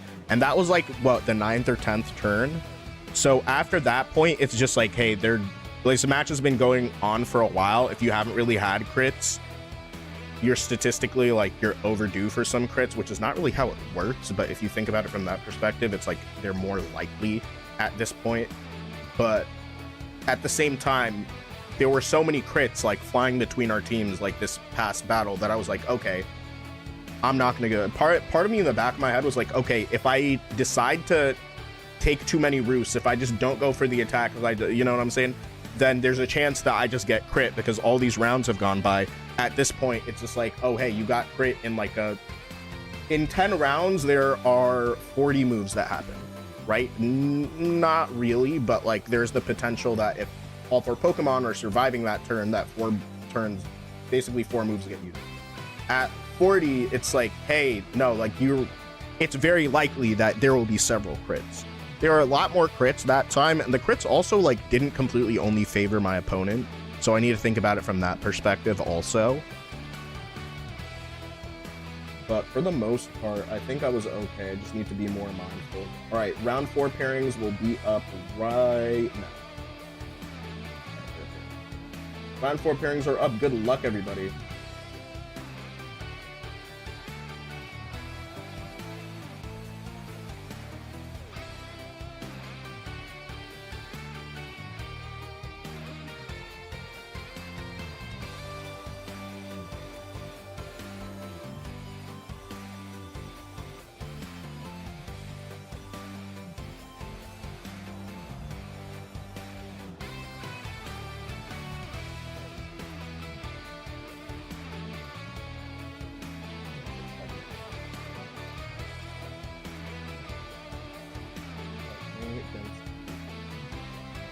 No medicine.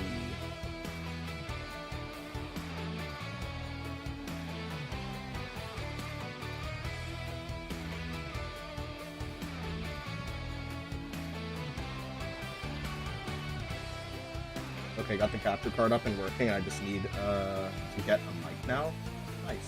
Is there anything, look and see if there's maybe something that you can use in the meantime, whether it's like the microphone from like a camera or something. Like for example, I have right here, right outside, I have like on a swivel, I have a second camera that I want to use as my dog, like my dog cam, because I want to get my dog a bed and put it back there, and I want to move like a lot of the shit that's in the back of my room.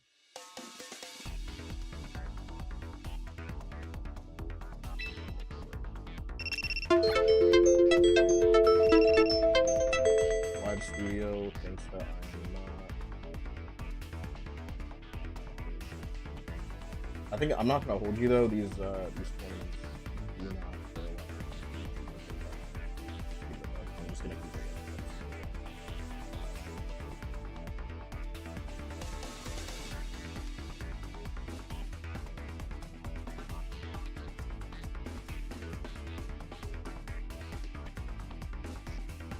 Right, now.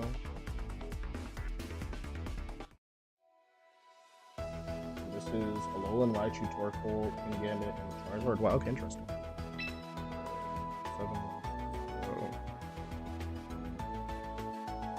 0, 7.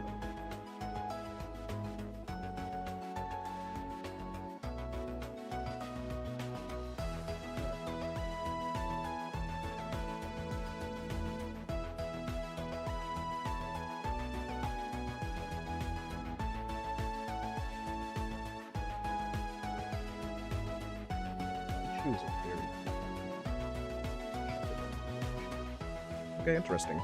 I hope Raichu and Pikachu get their own megas eventually. That'd be cool.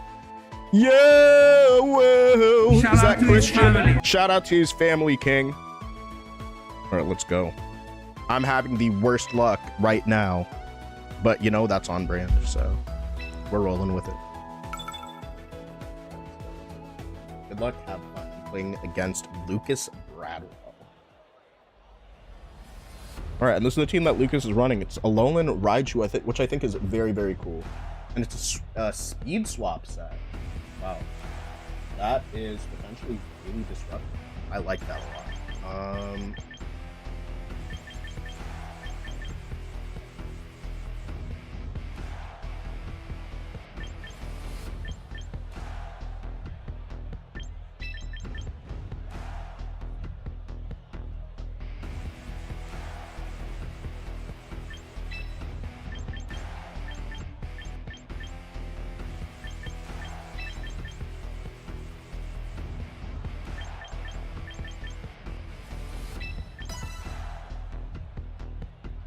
All right, here we go.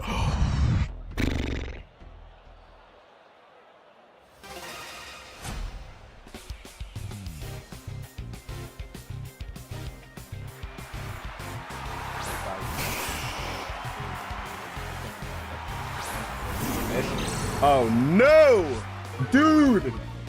You gotta actually, bro. Are you okay? You might need to go to like an urgent care.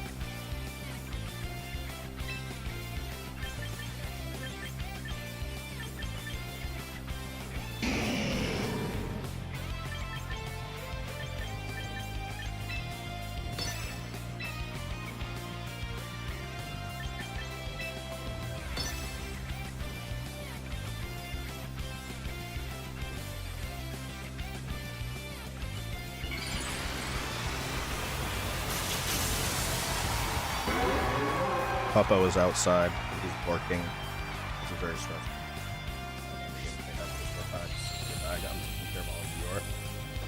Take care of all of New York to Philadelphia? Bro, that's so generous. You're so generous for that.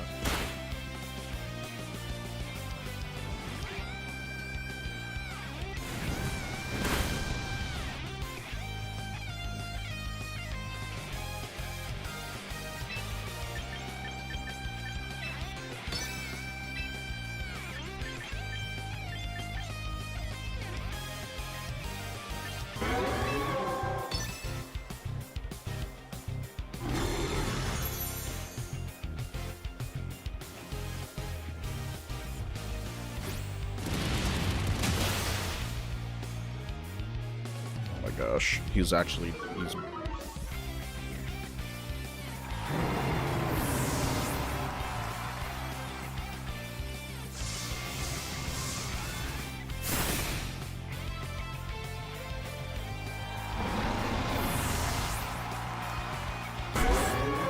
yeah, this does not look super great for me.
Both survive this. A lot of incoming crits today. It's kind of crazy. You're fucking joking, bro. Oh my gosh.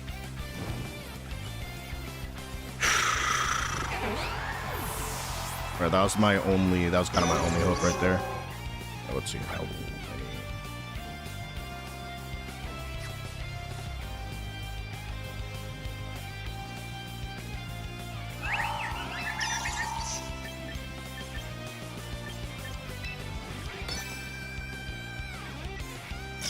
Is that a double protect turn? I think it's double protect. Bro, I'm goofy for that. Oh, it's not double protect. I think it's weather ball. Bro, I'm actually getting bent over by RNG. It's crazy. It's truly crazy. It's a crazy, crazy thing.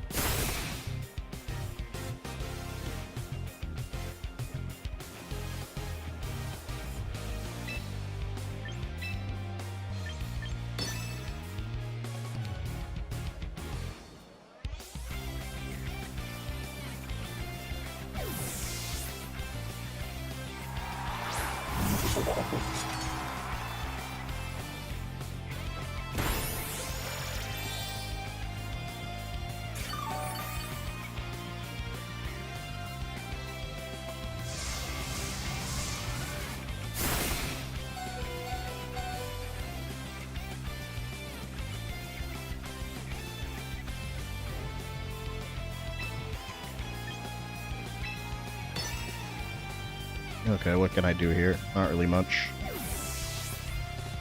I think they use Sucker Punch, in which case I get this cheeky little turn. Oh, can give it Protect.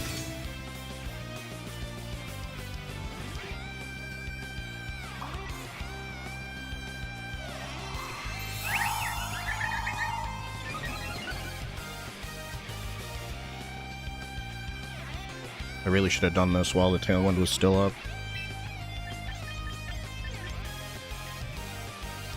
Yeah, I don't see, like... Yeah, no, this is check. GG, though.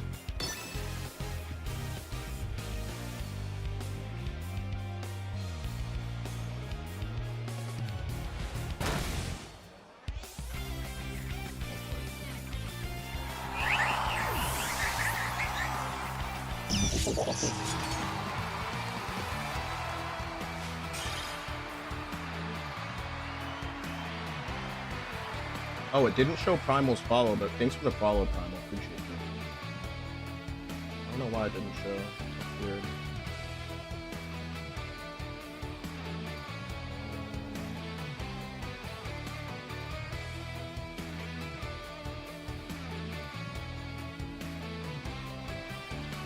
Yeah, that's pretty bad. Pretty bad word. It's alright, we'll be alright. Okay, let's go to game 2.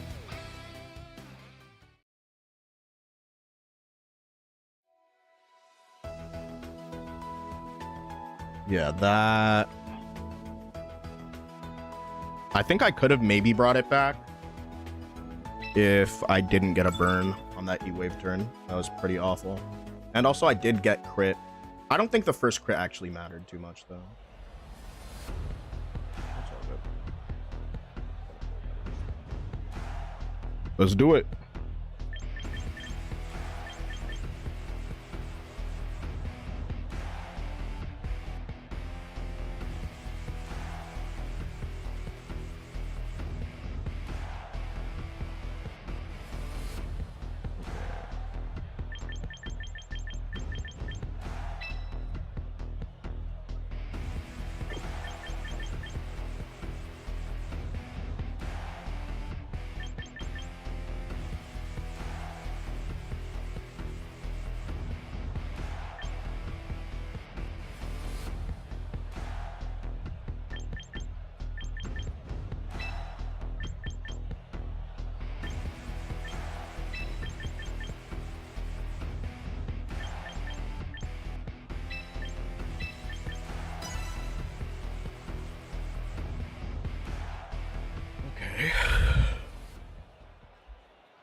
Here goes.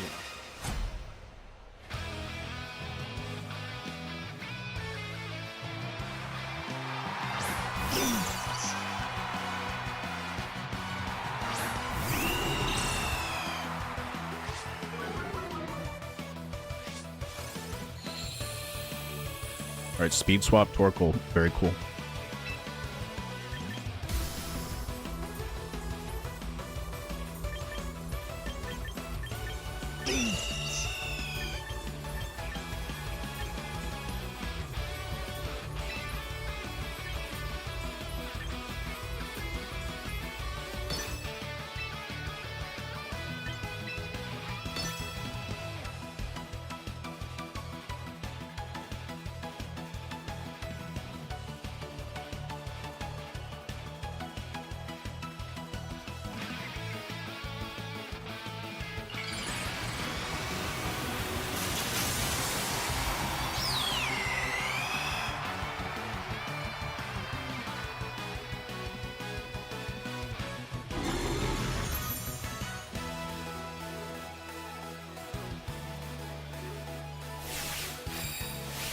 There it is. That's a speed swap. Raichu, I believe, is base 1. It's faster than the normal Raichu. Alright, that's pretty good damage, all things considered.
Alright, +1 into Raichu. That should pick up the KO. Nice.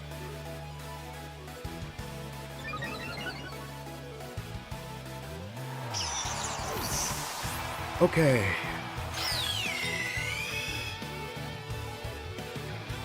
This looks better for me. It's Charizard time, though.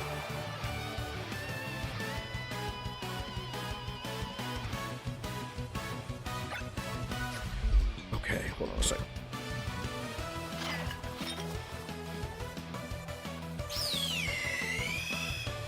Alright, sorry, my posture was actually so fucking fried right there.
Okay.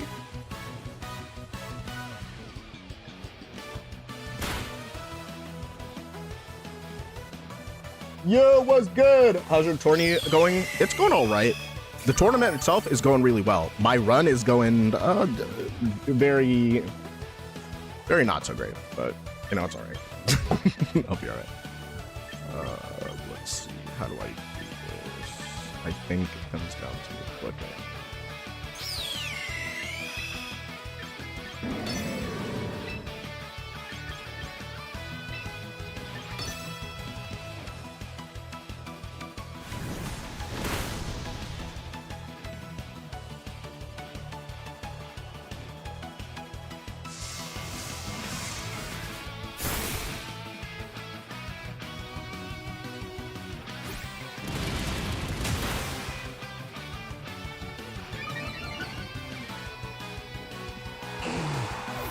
Alright, that felt good.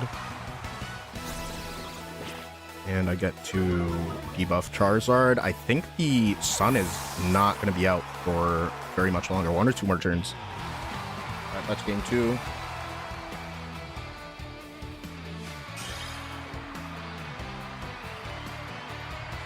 Alright.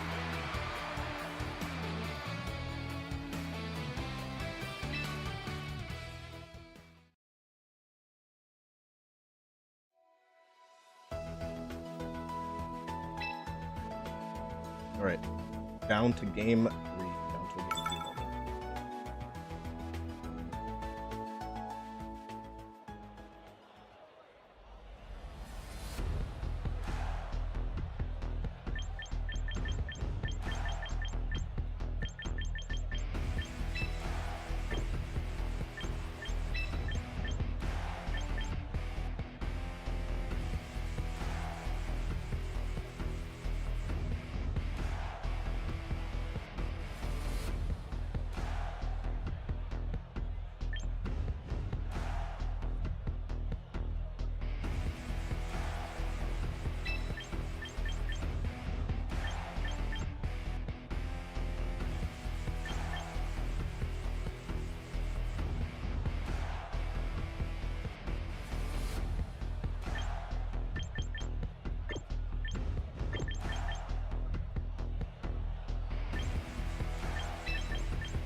Alright, here goes nothing.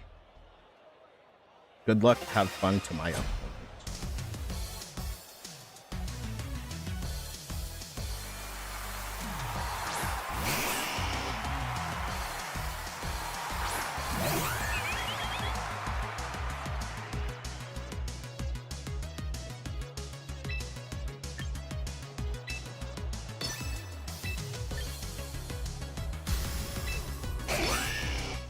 Your match 4, nice.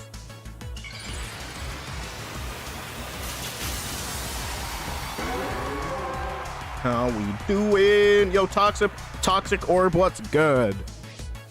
Hope you're doing well. Right. Very simple turn 1 here.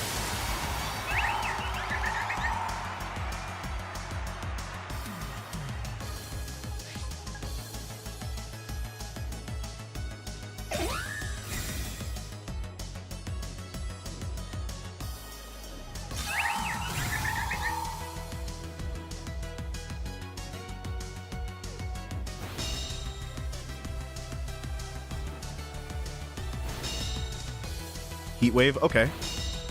All right.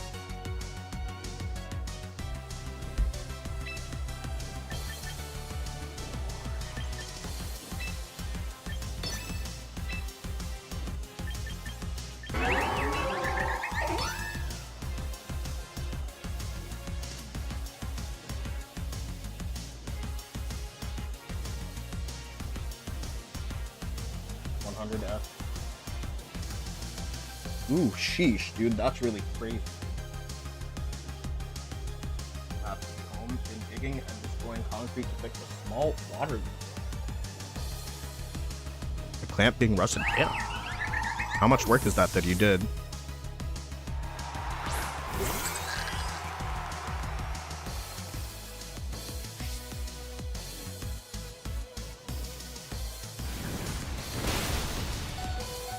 Please don't burn me this time.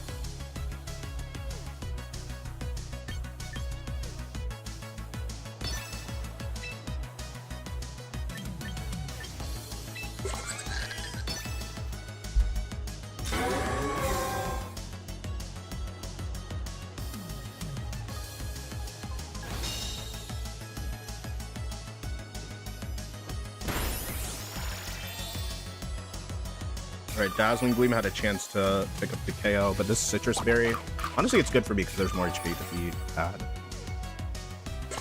And this Charizard is Timid Nature, so I'm actually going to move before it in Trick Room, which should be nice.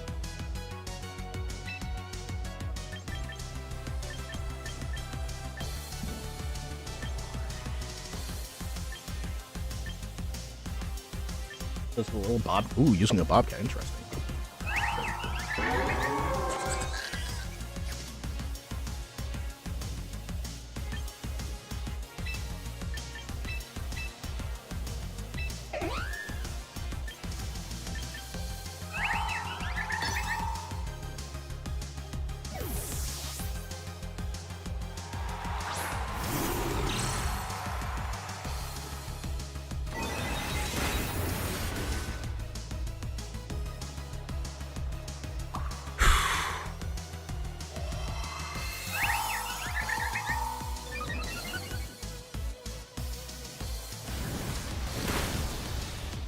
Oh my gosh, that's a lot of damage.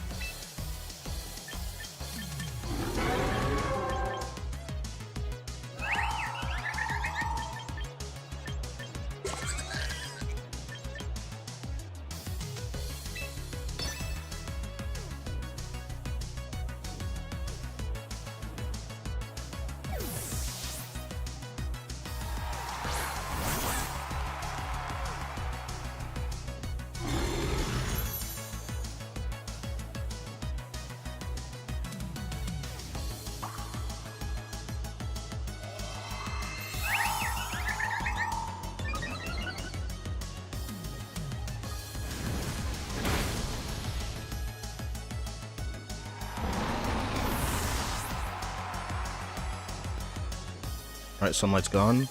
there's an incentive for them to hard switch Charizard.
Sheesh. Not the invisible sash on Zard, bro.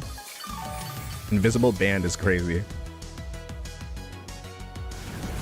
Alright, E-Waves actually connect, which is good for Charizard.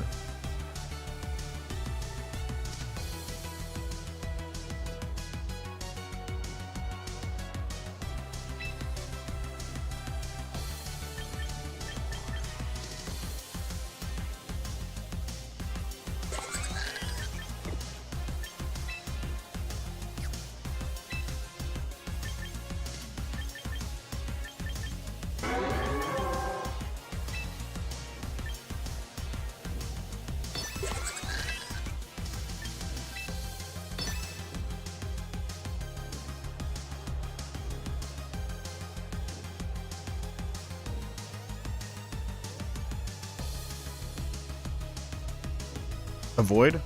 Oof, am I gonna go down to this? Does it come down to the roll? It actually doesn't, so I guess it was a low roll last turn. Sheesh. This is rough.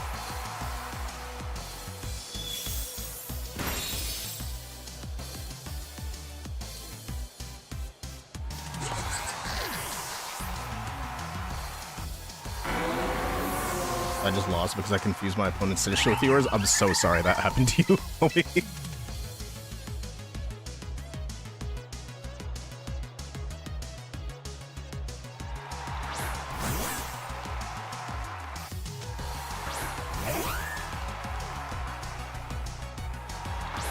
Oh, it's King Gambit, interesting.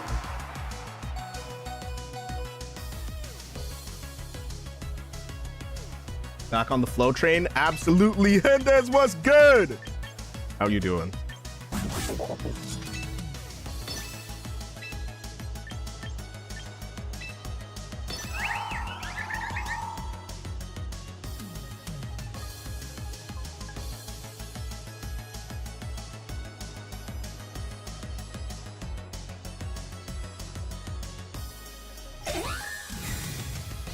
Alright, definitely just trying to avoid fake out. I think my opponent, if they read this correctly, they Swords Dance.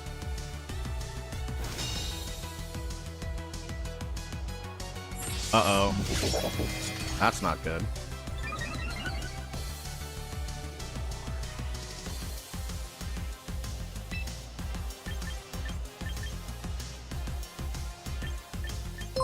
I might lose a Pokemon to Sucker Punch right now. Yo, Metal Leg Solid was good. Thanks for the follow. Appreciate you. Sorry.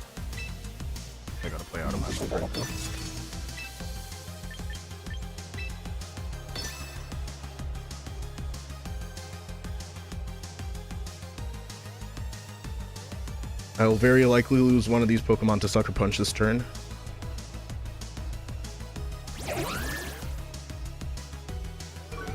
Or will I? Joke's on y'all. As long as I don't get slept, I'm okay. Damn! I may not be okay! That's pretty fried. Oh, that's awful luck. Oh my gosh, dude, I guess we're just not, this is not a lucky night tonight.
Sucker Punch does connect.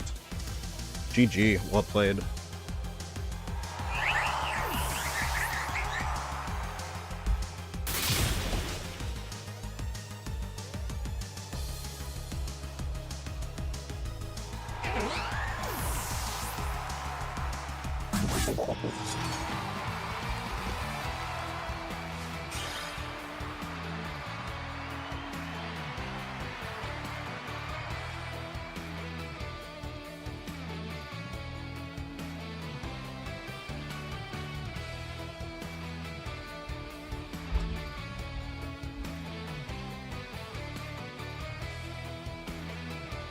My opponent's gonna.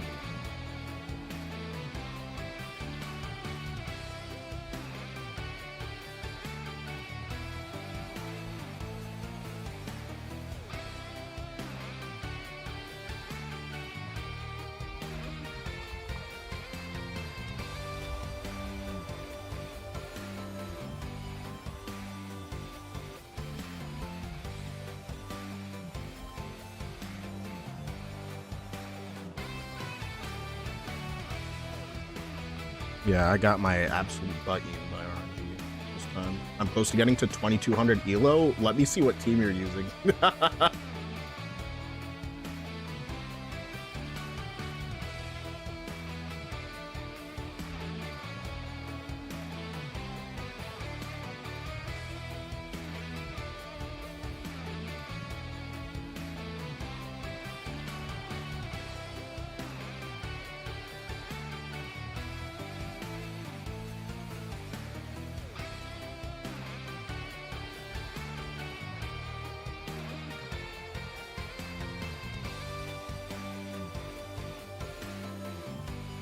Delphox, Gambit, Basque, Chomp, Sneasler, Alolan, Ninetales. Okay. Luckily for me, I do believe I have one each of those Pokemon. Because, yeah, I'm gonna need, I think good luck is not just gonna automatically patch.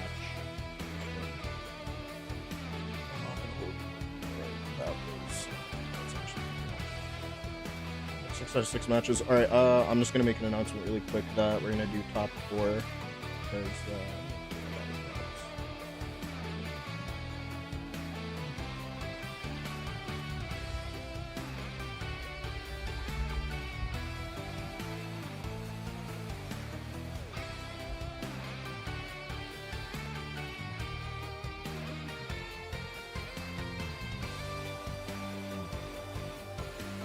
Yo, thank you. I really appreciate that. Yeah, I like how it feels. Okay, that's okay. Change it to or you to drops. I'm a spectate because I'm X3 now.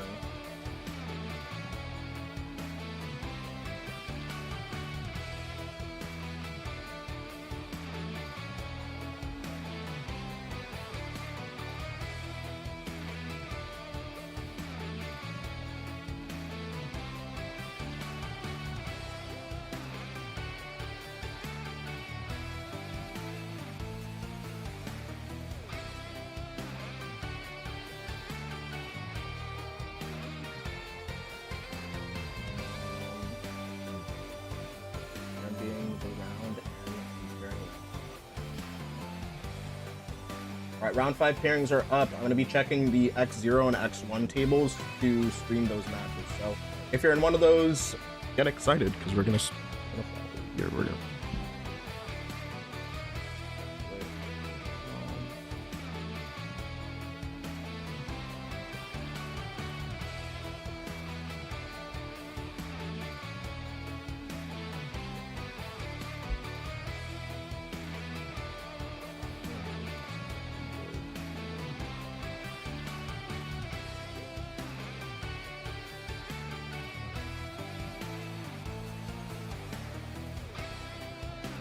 Alright, we're gonna do top 4 because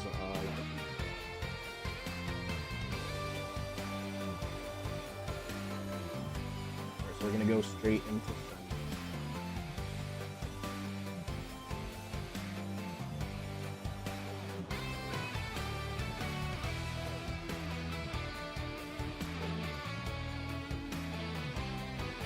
I wanna see. Ooh, Kirk Crocodile is now 4-0. And they're playing against MGA? MGA? I'm not sure how to say that word, but they're playing against MGA. Who's from... Or maybe it's Mahia? I don't know. But I'll look at it.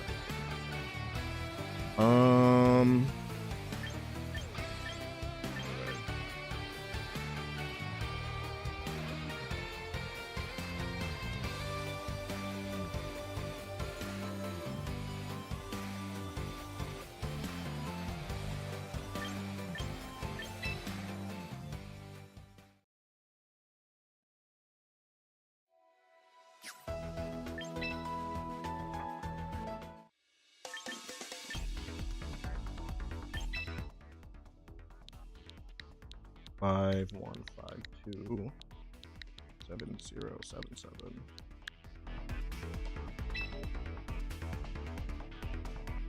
All right. And also, sorry, Nikki, I'll check your Discord direct messages in a hot second. Sorry for the delay. I apologize. I just want like poking it on that. Spectate. Good. Let's see.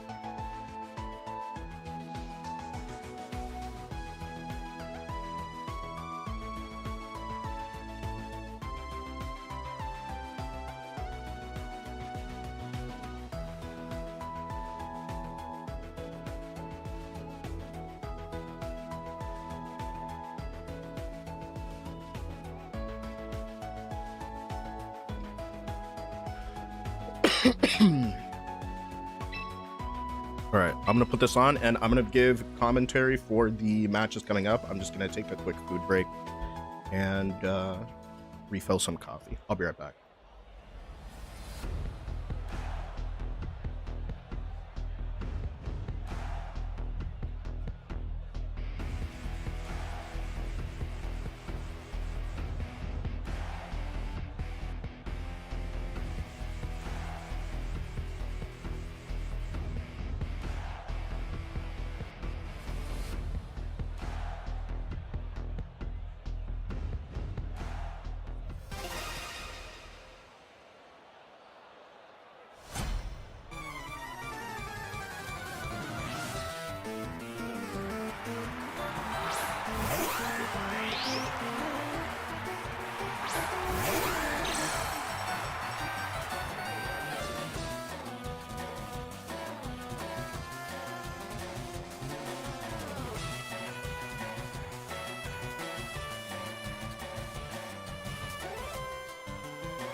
All right, fun fact about me right now, I am on my 4th consecutive sandwich to try to get, well, I'm about to be on my 4th sandwich to try to get a shiny Whimsicott or Cottony, and I have not found one.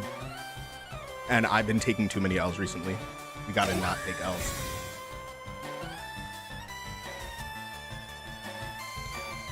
And flow out with Moonblast.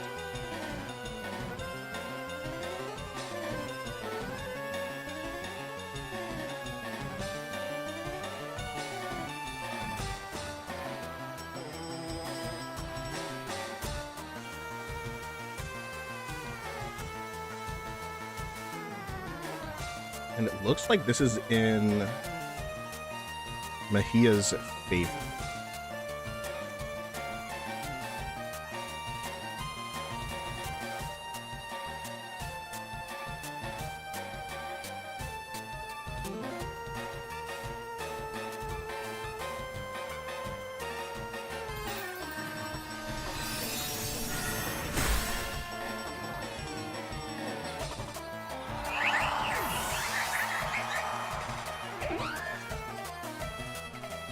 And it's down to Hat Dog versus Whimsicott.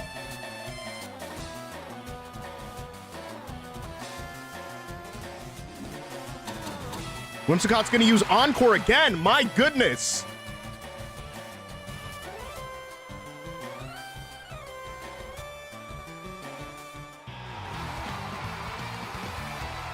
And Queer Crocodile's gonna take game 2 just like that. What a robbery. My goodness. Oh my god. Oh my gosh. That was actually, oh my goodness. That was played so masterfully. That was incredible. All right, let's spectate the next set of games.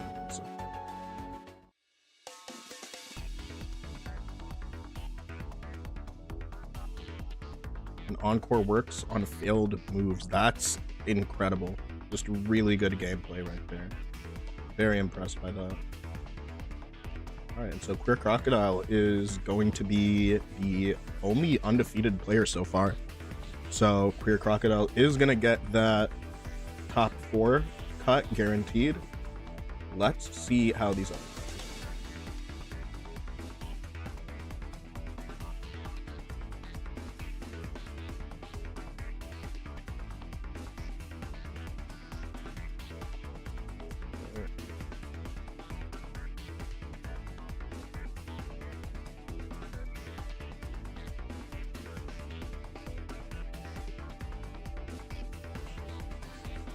Let's spectate Red is Tired, who is playing against Metal Legs Solid. So let's enter Red. They are currently in game 2.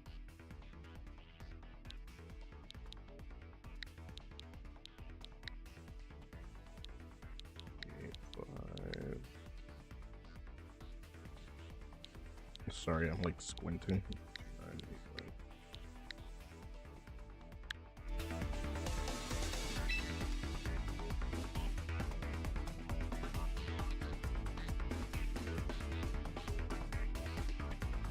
Joining the wrong. I think I'm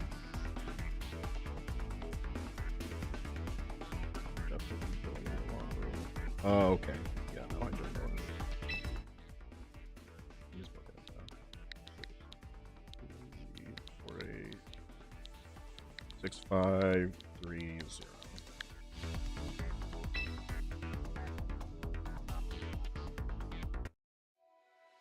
My opponent was a no-show. Thanks for hosting this tournament. Just started competing 2 weeks ago and hoping to build courage for some in-person events. Well, where are you from, Primal? If you're in the Northeast, you're more than welcome to like pull up to any New York local and just let me know which locals you're going to, and I'll try to make it to that local. Because I do work full-time, but like my job is relatively flexible. And if I'm going to be trying to get as many points as I can in the next season, I gotta absolutely attend to more locals. All right.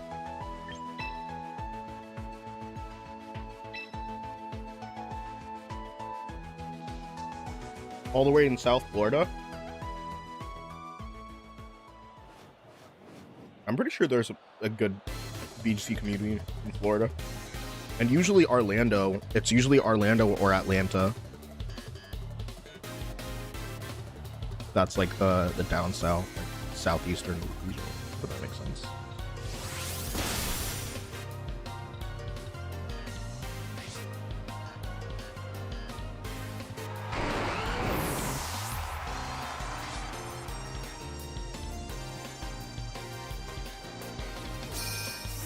See a lot of local shops with it in Fort Lauderdale, but they never seem to have any details on their sites. Yeah, you got to go through the event locator. It can be pretty convoluted sometimes.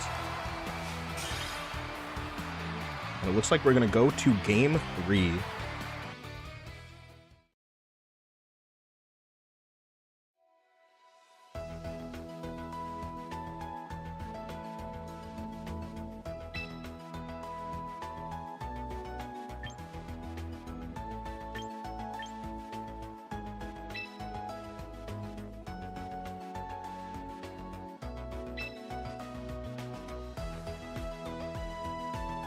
Game 3.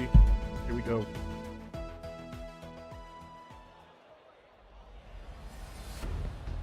So I didn't get to see all of the game 1 or 2, but Solid Metal has a pretty standard has a pretty standard team. I'm forgetting who made this team, but I've been playing a lot against it, and I'm not gonna lie, because I use like very different teams. Like I build most of my teams. I haven't had the absolute most trouble against this team, but it's also very consistent. And so I think the mirror with Staraptor and screens makes it very manageable, but a lot of other Pokemon don't really have like the toolkit necessary to take down this team, which is why you're starting to see it everywhere on Rank Ladder, in these tournaments, and it's definitely a very good team. I like it a lot personally. My mirror match was very stressful. It'd be like that sometimes, but hey, getting through the mirror is what, like, you know what I'm saying? That's like the true test of a team. If there's a way to navigate the mirror, then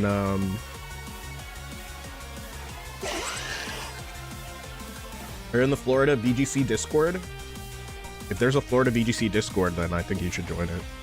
Also, people in VGC are very friendly. I'm not gonna lie, I'm not in very many VGC Discords. I kind of just have mine, and if I know people through stream and through like events or joining tournaments or anything, I know it that way.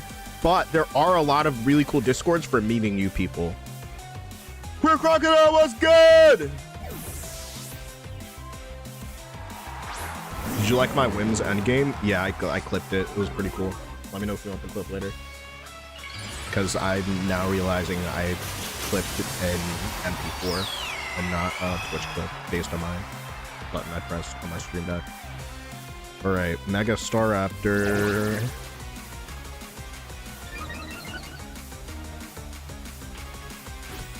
And Close Combat connects. With denied. Not enough to get the KO. And I think that instant debuff actually mattered a lot in getting Trick Room up here. I'm thinking it might be Mawile on the back.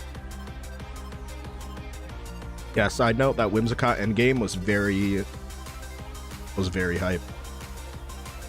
Visually very, like, if you didn't watch all the turns of it, like, basically, which is when we came into that one, it looks like, okay, like Whimsicott just loses it, and then like you realize like what's going on in the field, like what the game state is, and it's just like, oh no, like Whimsicott actually just takes this for free. So that was really, really good. It's an incredible set.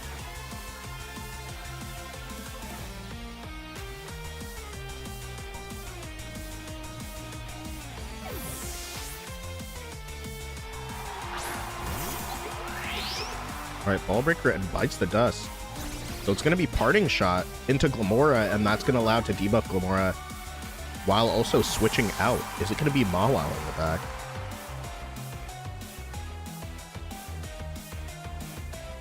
It was a 50-50 on the last Encore turn. That's so funny.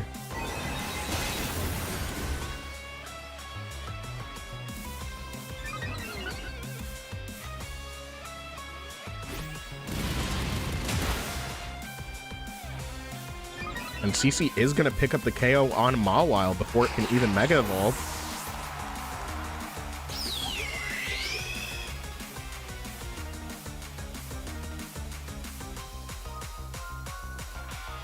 I will say also, Sinistra with Strength Sap next to Staraptor felt really good. I think having 3 different modes where I can boost my speed, I can boost defense with screens, and I can redirect with Sinistra and all the other stuff, it feels really good on this team. Obviously, there were a lot of pretty bad RNG moments, and I actually haven't tested this team very much at all. Like, I just threw it together and like hopped in the tournament. But feels pretty good. Staraptor just feels incredible right now.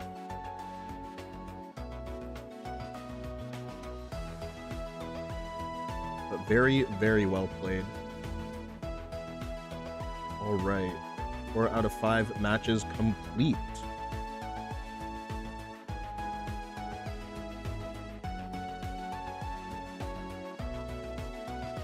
All right, so Lucas versus... Okay, so currently... Oh, wow. There is a chance that the winner of this last game will cut based on their resistance. So let's just take a look. It is Lucas Bradwell versus Joey Go Bryant. Very cool. Staraptor is broken mods nerf it yesterday. Yeah, I definitely struggle with Staraptor at first, but seeing the way that other people are running Staraptor versus the way that I was running Staraptor and just learning a little bit has made me definitely pretty comfortable with the way I've been able to play it. Okay. Looks like we're gonna go scroll up and find the code. Right.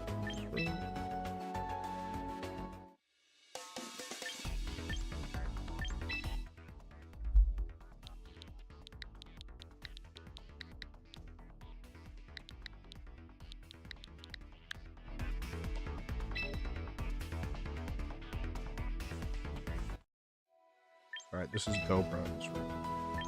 And we're spectating Game 3. I'm excited.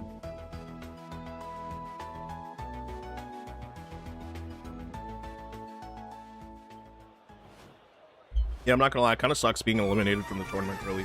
Also, there's a silver lining, is that when I get eliminated from the tournament early, I get to watch like really, really good Pokemon from very, very good players. So it's fun to learn from a lot of these players. So it looks like both players have 3 Pokemon left on the field. It's Torkoal, and there is Tailwind up on Torkoal's side of the field right now. I do believe... So on Cindy's team, the Torkoal is sometimes used next to a Speed Swap. I mean, next to Speed Swap Raichu. And Torkoal's Weather Ball gets blocked. And so I'm actually curious about how this team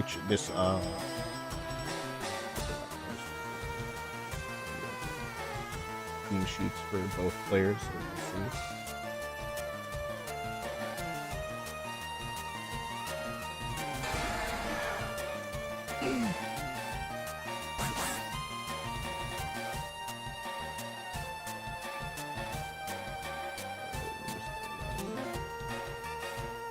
Is like actually a hot mess because the multi-screen chat is not really working. I'm sorry if it looks like I'm ignoring some people's chats. I just can't see. I can't see YouTube chat.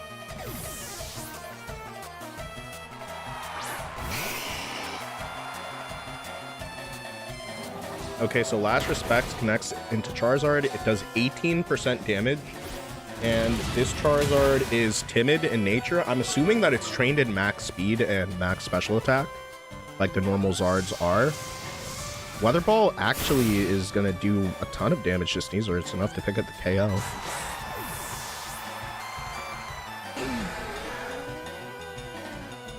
And so Tailwind is out. So is the Harsh Sunlight. This is a Scarfed Basculegion, so it will probably move before this Charizard. Scarf Bask also outspeeds Raichu. This Raichu is not running Fake Out. This is definitely a very uncomfortable turn for Lucas.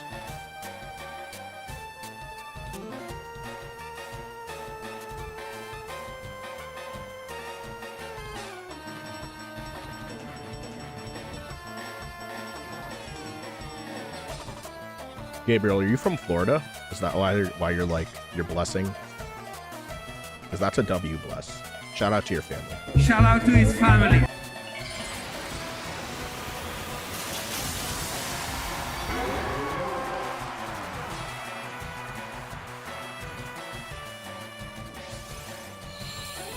Right, there goes the sunlight.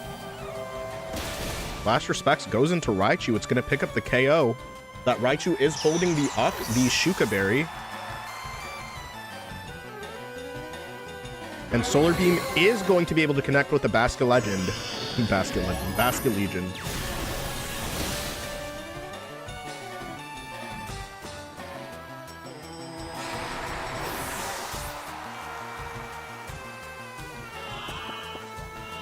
And Torkoal is going to be able to get this Charizard all the way to sleep. If the last Pokemon has whatchamacallit, then they can stop potentially if you get full sleep rolls. Ooh. If Charizard can get an early wake up, I think it can run away with this game. This is Protect Blastoise with Weather Ball, R-Sphere, and Dark Pulse. So I think it's going to be a Protect here, and there are 4 turns left of Harsh Sunlight. If Charizard makes it through all of those turns of sleep, then it'll have 1 turn of Harsh Sunlight left to deal some serious damage. And Solar Beam will be a 2-turn move after that, so if Charizard's able to connect Solar Beam into this Blastoise, then I think it's going to be able to run away with the game.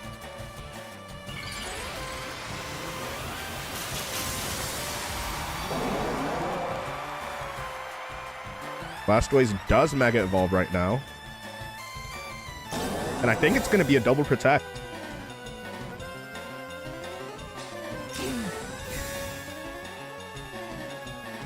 While normally this would be an, oh my gosh, while normally this would be a really bad situation for Charizard, Sleep has been nerfed this generation, so there is a chance that Charizard gets an early wake up.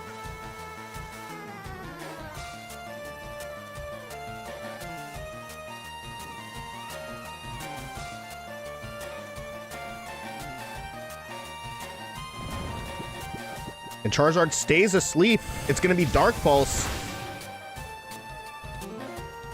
And Joey Gobran runs away with game 3. GG. He only wakes early when you're ahead. Feels like it, right? GG, well played. All right, that is the last match. So, I'm ending the round.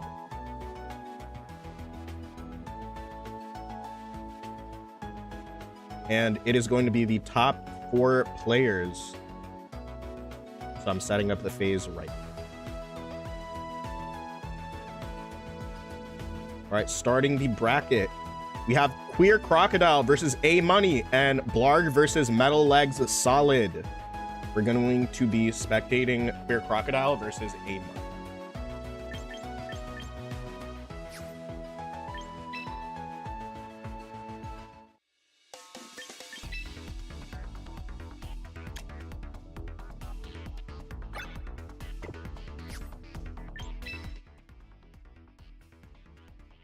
Yeah, Crocodile's insane. Crocodile is also one of the people that's like low-key one of the most frequent winners of this tournament. So like Crocodile, B Helix, Alt Kyle, like just casually be pulling up.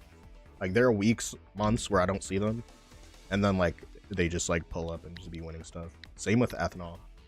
Ethanol's really good.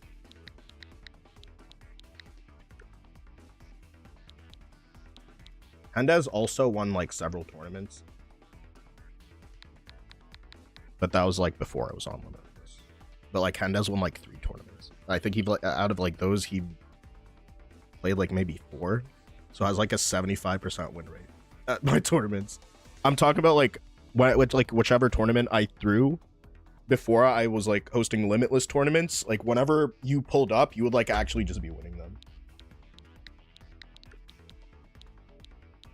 So far, like your win rate's like 75% or something absurd like that. Okay.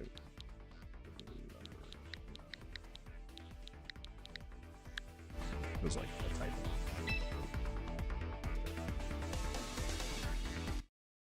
Let's do it.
All right. I played you one time a few years ago. That's pretty funny. All right, this is gonna be an exciting game to watch. What machines for both players are doing.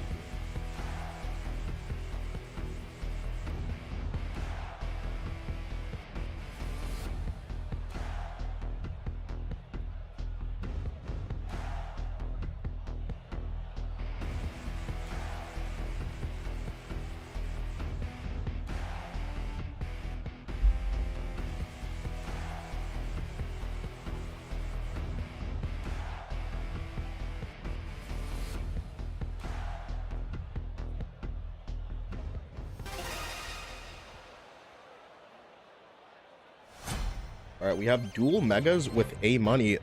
Queer Crocodile is running solo Floette. It's the only mega on the team. Also, Dragon Fang, Inner Focus Dragonite, the Dragon Claw, E-Speed, Low Kick, and Protect. Very interesting.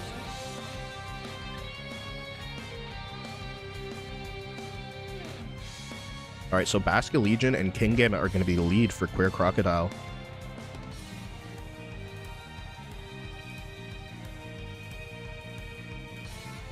It's going to be Whimsicott and King Gambit on A Money's side of the field. It's Gambit for Gambit.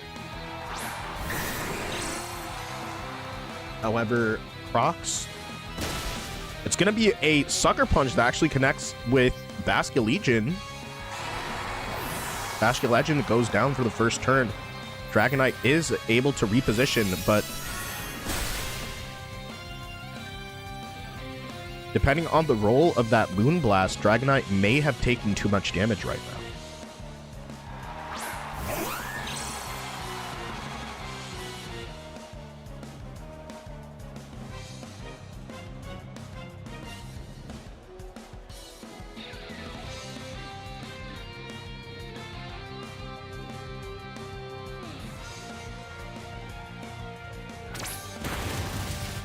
And so Extreme Speed is going to connect with the Whimsicott. And we're going to see a Moonblast. It's not going to be enough to pick up the KO.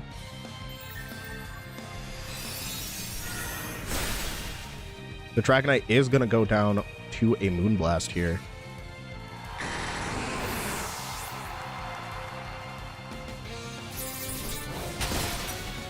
And Ironhead takes Whimsicott down to Sash.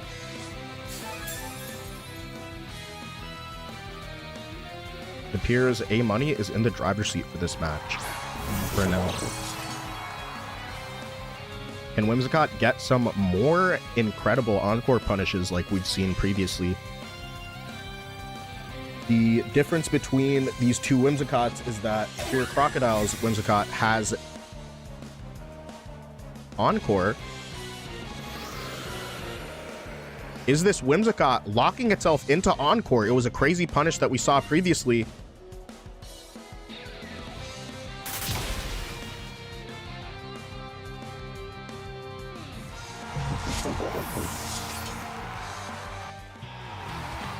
And A Money runs away with game 1.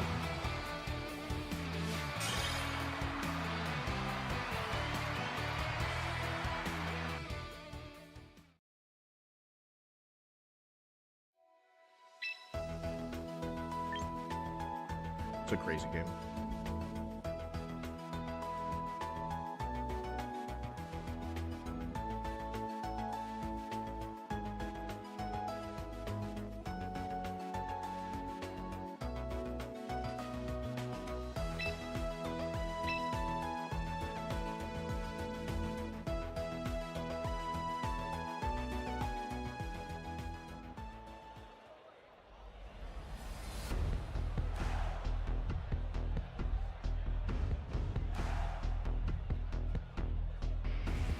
Okay, so that first game was not very kind to Queer Crocodile. A Money was able to really win in a big way. And A Money is, based on resistance, going to be the only 3-2 player in Top Cut this tournament.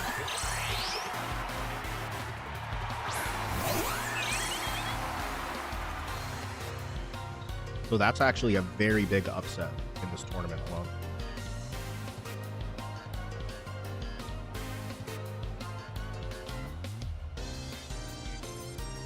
All right, we're seeing Floette staring down Glamora. Are we going to see a defensive play? It's going to be a hard switch. And King Gambit's going to take Floette's place. If there's going to be a poison type move, it's going to allow King Gambit to completely avoid taking damage altogether. And so Moonblast is going to connect with King Gambit. And Sludge Bomb is not going to be able to do any damage. Now, currently, Queer Crocodile can punish the opposing Whimsicott with the Encore that the other Whim doesn't have. But I'm wondering who is going to be in the back. Encore is going to connect with the Whimsicott.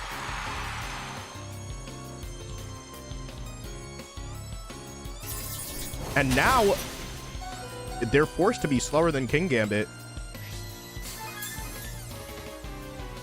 I wonder if Dragonite's in the back, because if it is, it will be able to avoid taking poison altogether.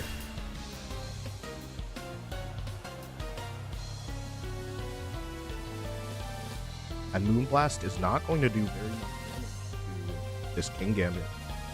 It does appear that Queer Crocodile's set is going to be a little bit more offensive because it's the Sash Whimsicott versus the high bulk Whimsicott. And a lot of times you have to trade bulk speed or power output for It's going to be 47% damage. And a double down into the opposing Whimsicott. There's not going to be a tailwind.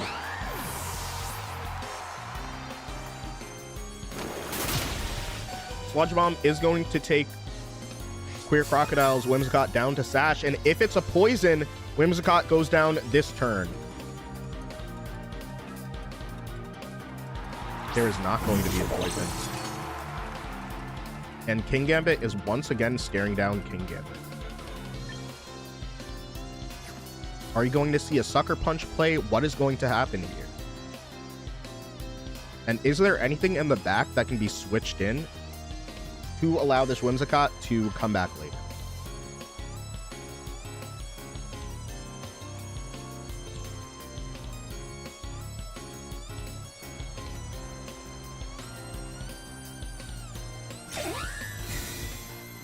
Whimsicott is going to attack. And Spiky Shield on Glamora. Are we going to see a low kick? It's actually going to be Kowtow Cleave into the opposing King Gambit for chip damage. And Ironhead is not going to connect. So overall, this is a positive turn for Crocodile. And Tailwinds run out, so it gives Whimsicott another chance to set up Tailwind before being eliminated.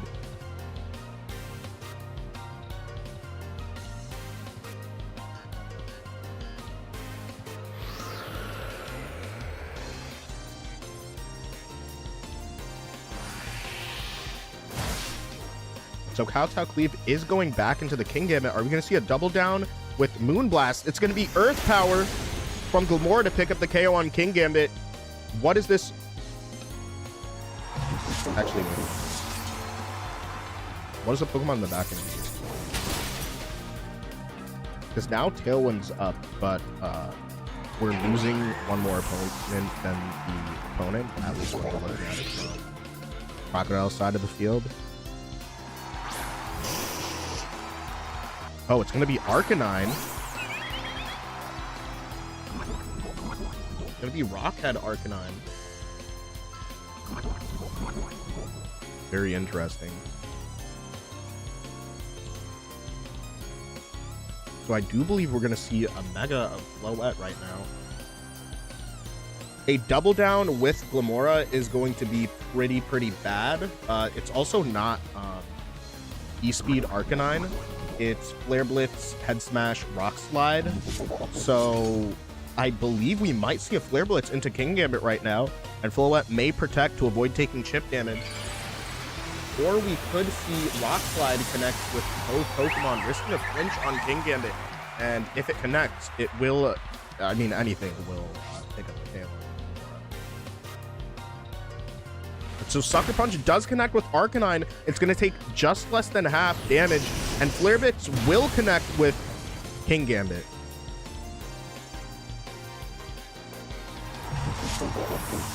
And this looks pretty good because next turn Floette is going to be faster.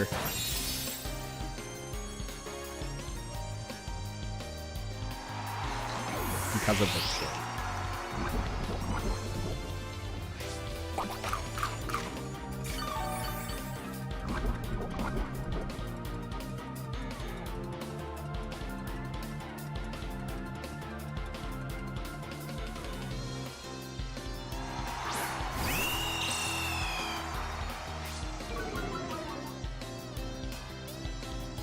Crazy because now Arcanine can deal some serious damage with Head Smash on this Star Raptor. But there is the possibility that it does survive somehow in a some way. It's actually going to be Protect. I'm going to see what your opponent is going to do. It's going to be Flare Blitz from Arcanine and Moonblast.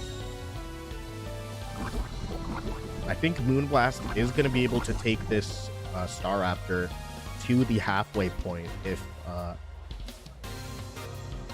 and it's interesting because who wants to get hit by close combat? It's going to be a double Protect.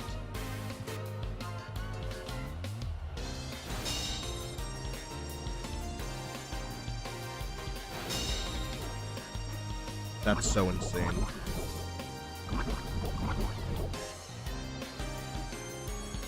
So Tailwind is up. There's no priority attack on the Arcanine. And now Staraptor is able to pick and choose which Pokemon is going to get hit by a close combat right now. Even if it doesn't pick up the KO, the boost that Staraptor is able to take, and once Mega Evolving, it loses its weakness to Rock-type damage. So what are we going to see from here? Are we going to see a Brave Bird? Will it be a close combat, or will we see something like a hard stall roost? Crocodile does currently have 6 minutes left on the clock, so if Crocodile decides to stall this out, and let's say there's not a damage exchange, close combat is going to connect with the Arcanine, and it's going to make Staraptor a whole lot more difficult to KO. I do believe this is a max damage Staraptor, and it's going to go to game. It's going to go to game 2. Sorry. And A Money wins 2-0. This is going to be Crocodile's first loss in the tournament. That was a crazy game. Very crazy. It coming down to the double protect.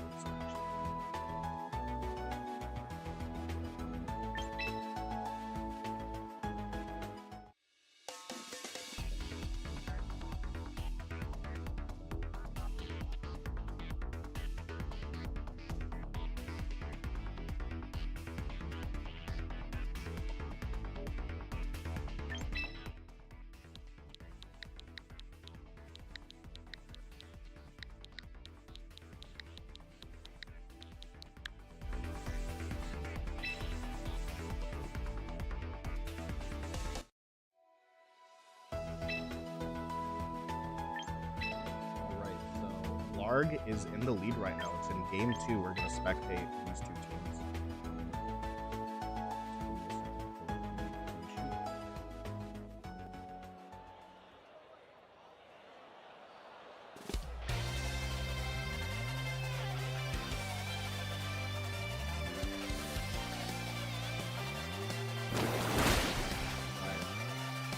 Larg from the UK versus Legs from Canada.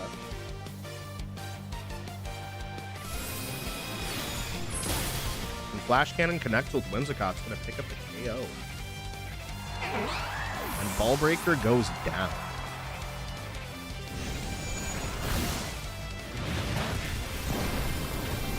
Giga Impact. Oh my goodness.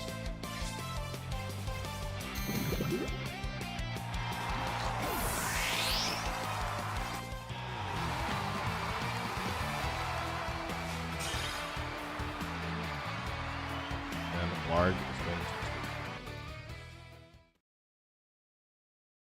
All right, here we go.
All right, this is finals.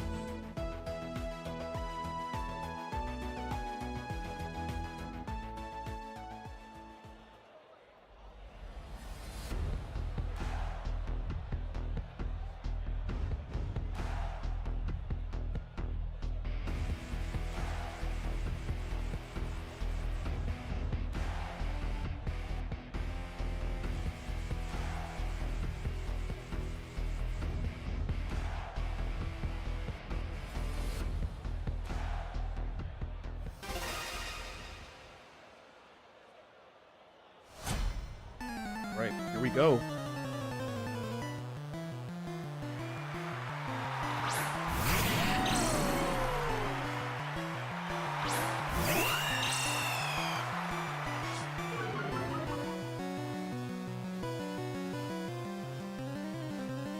All right, so this is pretty interesting because it is actually going to be a Sableye Archaludon, which I think is very underplayed right now, but it's actually not going to be screens. It's going to be extremely annoying support moves that you don't want to go up against. It's Encore, Disable, Foul Play, and Rain Dance. It's going to be able to allow Archaludon to take those protect turns while punishing Pokemon who protect in front of it. It's immune to Fake Out, and it's definitely going to be super annoying to deal with. It does look like Sableye is the only rain setter on this team, so there's not going to be a Drizzle Pokemon. So Tailwind is pretty important. And I wonder if this... So it's actually going to be Choice Scarf on the Archaludon, which will not allow Archaludon to outspeed, but Arch is going to survive with 2% HP, and this Electro Shot may take the KO on this Staraptor, depending on how it's trained.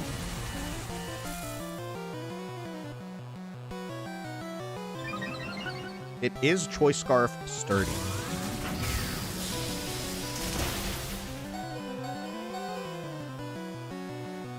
And it's going to do 86% damage. That's pretty good. That close combat is going to be pretty important. I wonder if this creeps or if it is always going to be slower. Because it is choice scarf, so I think there is some... I think there might be a divestment there from speed. It says base 85. That should, in theory... Oh wait, the tailwind's up. I'm like 90%.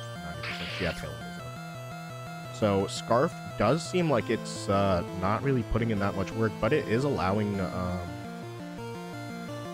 It's going to be disable. And so if there's a read and we go for a different move than close combat, it looks like it's not... We're not even going to need a different move besides close combat. Moonblast is going to connect with Arch Alidon and pick up a KO.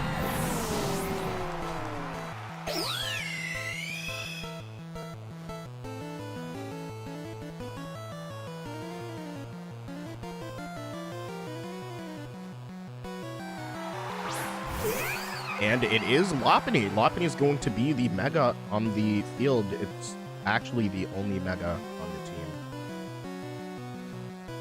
That's very crazy. That's absurd even. But it's really cool seeing these very creative teams. There's also Citrus Berry Primarina with Liquid Voice, Calm Mind, Hyper Voice, Moonblast, and Protect. There's Sinistra with Shadow Ball, Trick Room, Rage Powder, and Makagasa. We have Ceruledge with Life Orb, Bitterblade, Poltergeist, Protect, and Shadow Sneak. Not the both. So we're seeing a lot of very cool Pokemon and interesting choices. Fake Out is going to be able to connect with Whimsicott. And Encore fails because of the hard switch. It's a relatively... like nothing really happened type of turn. Anything that doesn't KO the Sableye is susceptible to being victimized by it in the following turn, because this is just kind of the most annoying Sableye in the world, and it seems like it's doing a really good job, especially in open team sheet. Best of 3. Just Encore, Disable, Foul Play, Rain Dance. It's really good damage. I personally think the Sableye and Grimmsnarl are some of the best foul play users because they're able to just stick around, be annoying, and just like boosted foul play with like a dark type stab is so useful. Even when you're hitting resists, it can just deal like 4-hit KOs to very random, frail and hard-hitting Pokemon, and if you're going up against, like, let's say a Psychic or Dark type, Psychic or Ghost type Pokemon, you can deal a lot of damage even if they don't have the highest attack stat.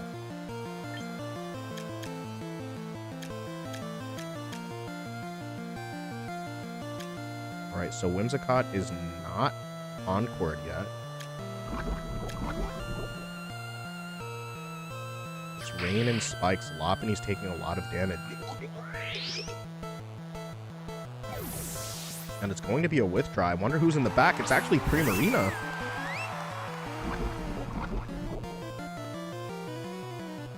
Primarina will also be poisoned. And we're going to get a Tailwind from Whimsicott. A-Money is just really not afraid to... It's actually going to be a disable. Is that enough to stop Glamora? Glamora is going to use Earth Power. What an incredible read to avoid that disable from Sableye. And Primarina is going to take a lot of damage from that.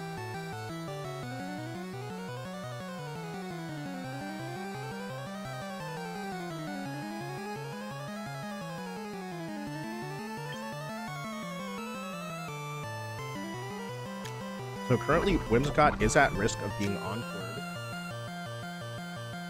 This Whimsicott does not have effect on it.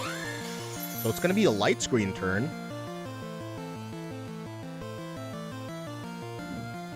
And Sableye is going to encore Whimsicott. Is that going to be worth it? We're going to see Power Gem bring Primarina down to poison percentage. And I wonder if that crit really did matter. Primarina's Hyper Voice is going to pick up the KO on Glamora. And we might see Staraptor back on the field this turn.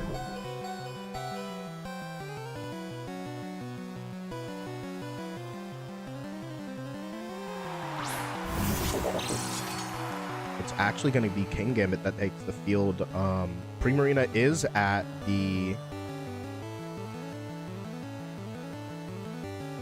as that Sucker Punch percent right now. But also, Sableye can take a lot of it from a Kowtow Cleave.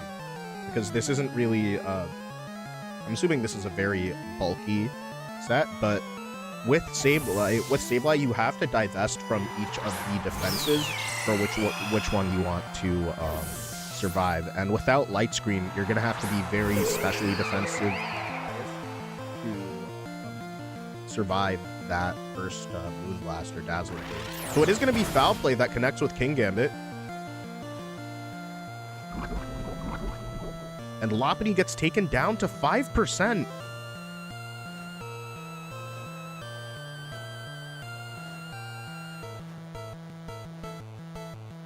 Primarina is currently chilling in the back. It's kind of difficult to tell who's in the driver's seat right now. If this Staraptor manages to get a roost, it can potentially run away with the game. But there is currently a Tailwind up right now. Will Lopunny go for a Fake Out? Will there be a Protect from Staraptor? And who is King Gambit going to... what is King Gambit going to do? So it's actually going to be Fake Out into Staraptor. It's enough to pick up the KO. With that stab, that's going to be an especially spicy Fake Out. Sucker Punch does not connect. And Sableye Foul Play will take King Gambit down to 50%. It's going to be a crit. Lopunny is out of the game right now, and Primarina is not in very good shape either. The Tailwind is over, and Whimsicott's going to be in the back.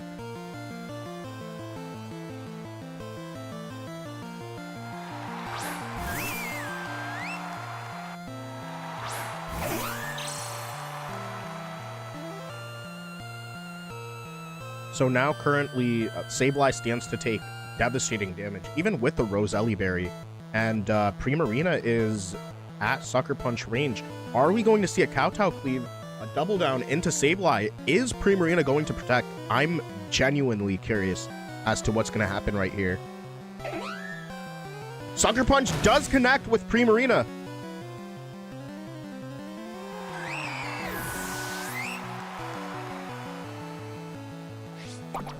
And Moonblast will proc the Roselli Berry. King Gambit, being a dark type, is immune to all prankster nonsense. This looks like to be a nearly defensively bulky Sableye with the amount of damage that it took from that. So Foul Play is going to take King Gambit down to 30%. It probably will not be enough. And that was an incredible game. A-Money takes game.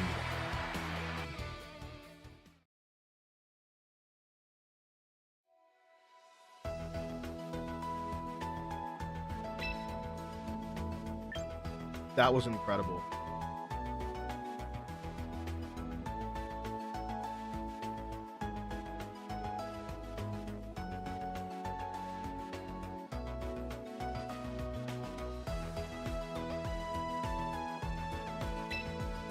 All right, going into game 2.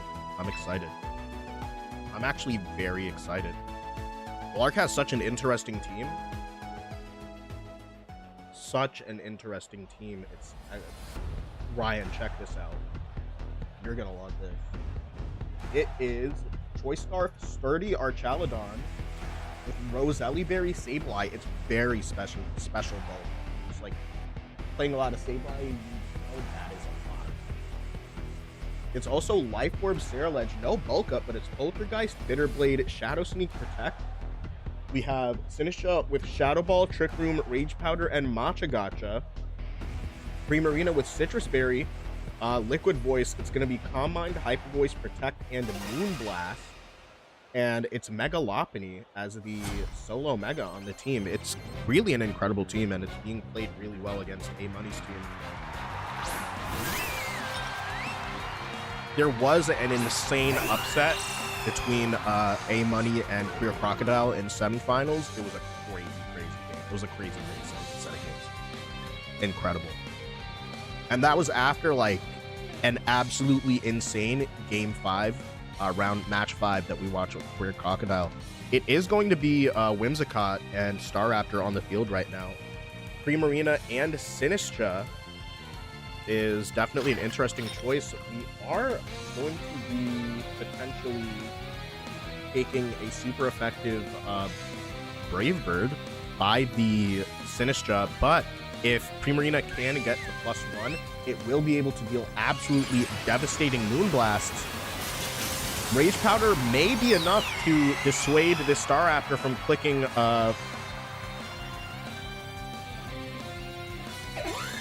okay, it's going to be Light Screen first thing. I think we might see a Calm Mind from the Primarina. It's going to be a Brave Bird into Sinistra, and it's going to take Sinistra down to the Sash. What is Sinistra going to be doing right now? Will it Shadow Ball, Trick Room, Rage Powder? Moonblast connects with Staraptor and takes it down to 7%. That is so much damage. And Sinistra is going to use Trick Room.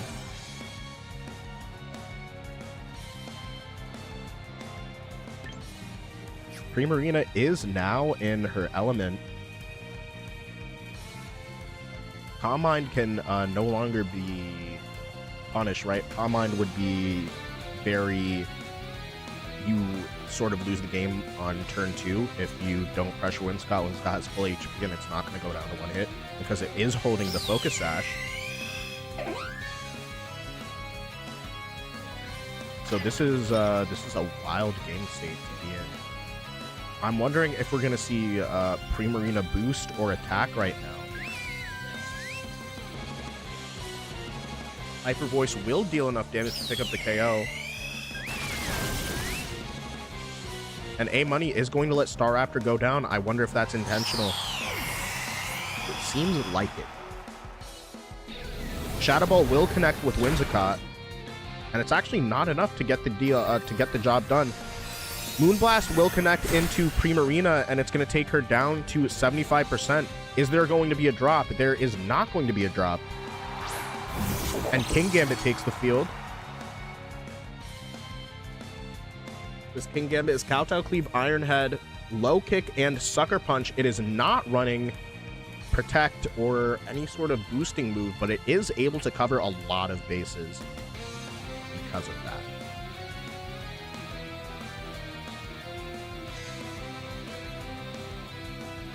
However, all of its attacks are going to be resisted damage into Primarina. Primarina seems like a really good pick right now, especially into this matchup, because not only does it threaten Garchomp, it threatens Delphox, threatens Gamora, it threatens the majority of this team.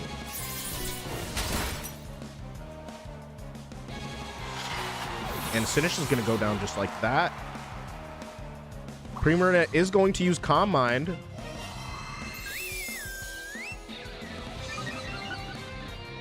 If she's not able to get a... If she's not able to protect this after... If she's not able to get that turn after the protect, then it is going to be a brutal encore punish.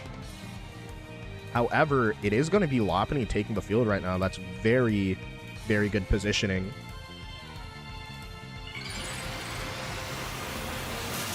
So Lopunny right now has to choose between faking out the Whimsicott and getting rid of this King Gambit.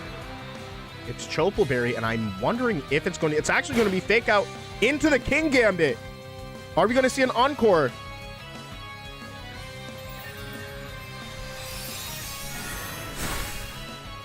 And there's not encore, I'm sorry, it's just Charm.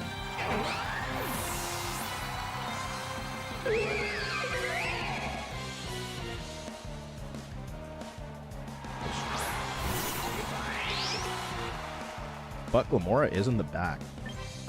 And under the Trick Room that was set by Sinistra, it's threatening to deal some serious damage. If it moves before Primarina, which is very unlikely, I wanted to say that because most Sash Glamoras are trained at that speed, then if it's able to pick up that KO, it means really, really big things because Primarina is now at +1 and it threatens. So Primarina does have pressure to click Protect right now and let Lopunny take a blow. But the thing is that Glamora is not the slowest Pokemon on the field, and this is the last turn of Trick Room. So it's going to be a withdraw on Lopunny, meaning that Glamora will not be fainting this turn. And it will be Spiky Shield. Glamora now positions itself as the second fastest Pokemon on the field, and we're going to see Low Kick connect with Archaludon, dealing 51% damage. Because this Archaludon is not stamina, it's not going to be guaranteed to survive this next round. I mean, outside of a crit. But, like...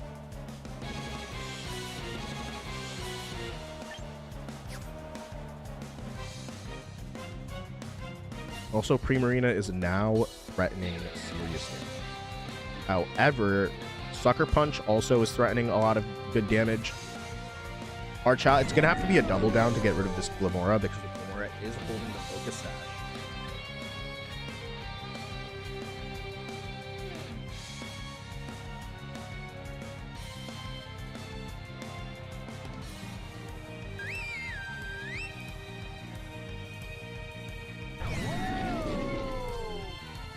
And Primarina will protect this turn.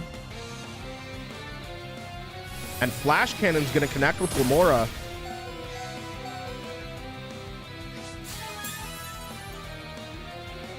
Are we going to see an Earth Power? It's actually going to be a Sludge Bomb into a protected Primarina. Low Kick will be enough to pick up the KO on Archaludon right now. And it's down to 2-2 with Pokemon left in the party. So right now it's interesting because Lopunny has so much pressure because it is the fastest Pokemon on the field. Does Lopunny go for the fake out into Glamora? Will Glamora Spiky Shield?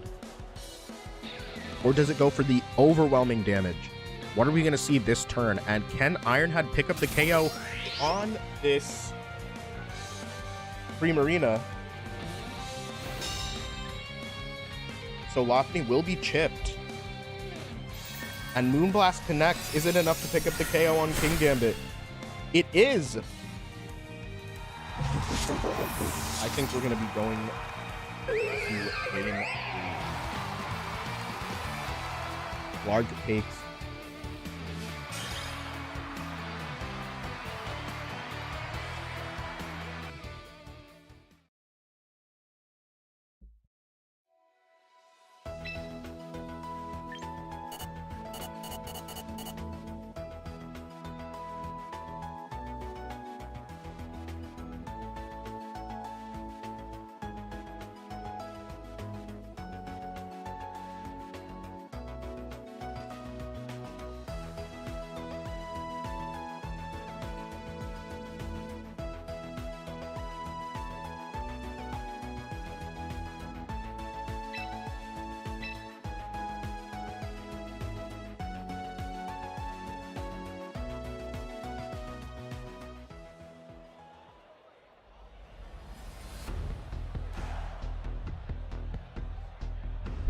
Now we're in game 3 of finals. Winner of this takes it all. It's a practice tournament, so there's not a cash prize unless somebody. But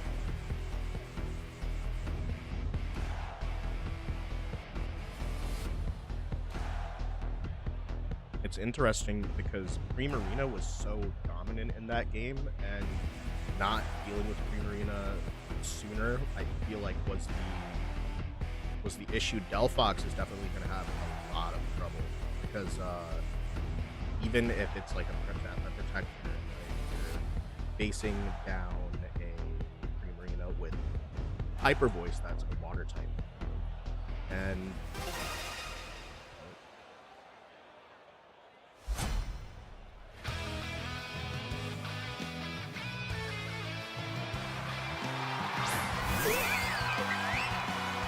So it's going to be Primarina and Lopunny up against King Gambit and Glamora. Is Lopunny going to go for a close combat this game? And will it be enough to get through King Gambit's Choco Berry?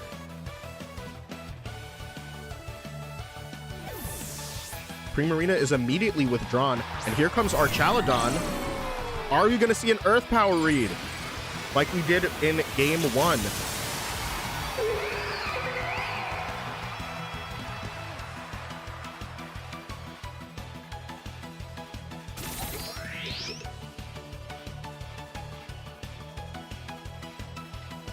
We're going to see Spiky Shield. Close combat is going to connect with King Gambit, and it's going to take it down to 12%.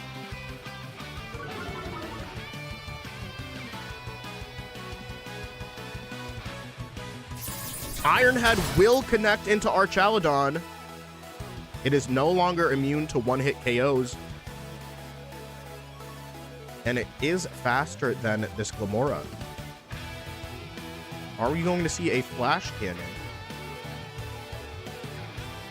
And are we going to see a switch from Lopunny, who is now going to go down to some relatively low power moves? It is going to be a switch, and it's going to be Sinisha that comes back out, and it's going to allow Archaladon to survive a one-hit KO.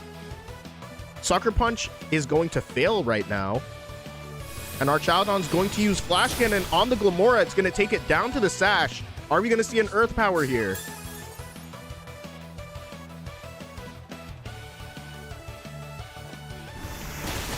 Earth Power does connect. Is it a crit? It is not a crit. But that Sinister Switch is going to save Archaladon right now.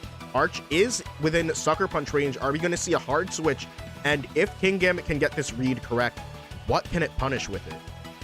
Also, is King Gambit within Matcha Gotcha range? It is possible.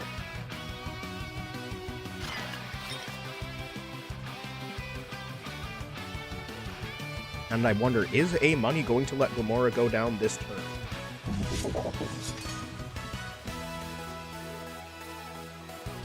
I'm curious as to how.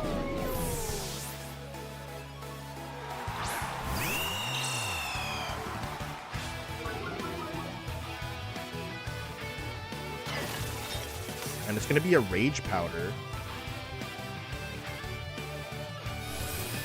Rage Powder plus Flash Cannon.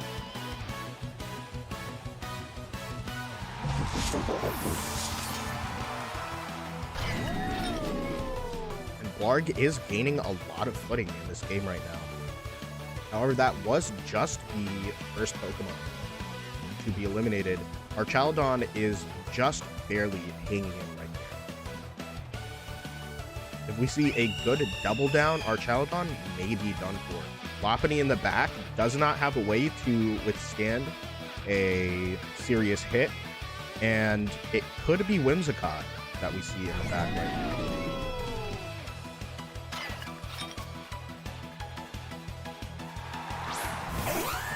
Whimsicott will take the field.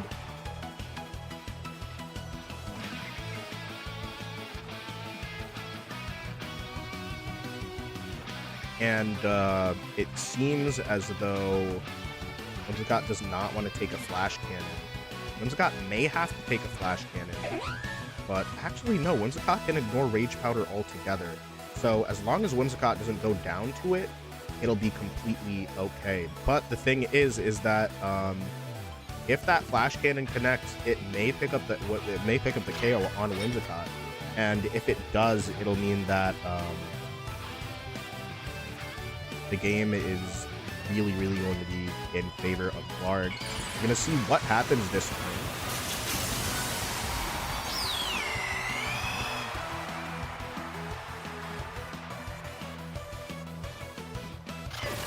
Rage Powder will go out. Are we going to see a Tailwind? Will Whimsicott survive? Flash Cannon is going to pick up the KO on Whimsicott.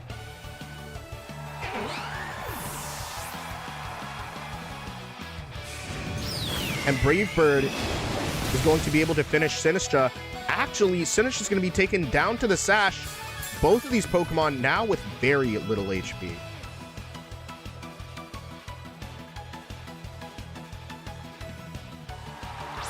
Blarg's team is hanging on with all 4, but they're hanging on by just a thread. 3 of the 4 Pokemon on the field right now have HP at 1%. If Staraptor is able to deal some serious damage right now, it will run away with this game. Whimsicott did not use Tailwind, so I'm assuming it was going for a Moonblast into Archaldon after ignoring the Rage Powder. Had Tailwind been set up, potentially Staraptor would be able to... so it's going to be a Spiky Shield. Is it going to... Okay, so Flash Cannon is actually going to go into Staraptor.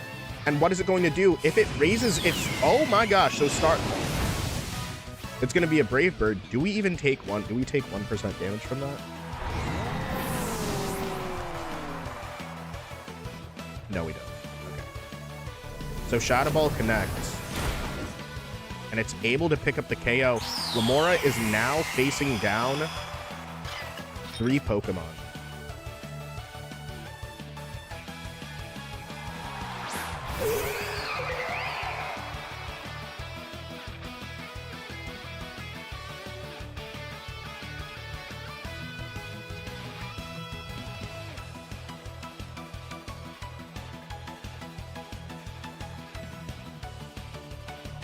Looks like it is a checkmate situation. I think that Gamora can only overcome this through a series of misplays by the opponent. Misplays that seem way too numerous to actually be probable. And Blarg is going to run away with the game for Friday Fight Night 66. Thanks for watching.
Gonna raid Sushi VGC.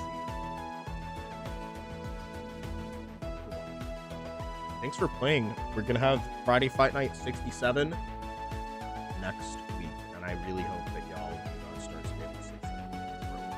And we're better than this. We're better than this. Where did bro get a Red Panda hat? On Amazon. Hi Dee, and thanks. I appreciate you.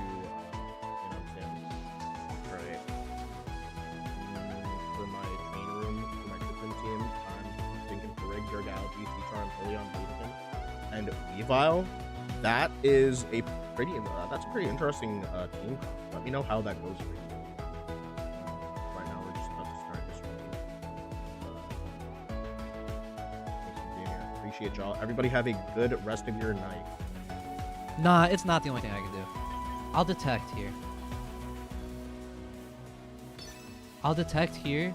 Exca will die, but I get some damage on the Golden Go. He's gonna Tailwind. No.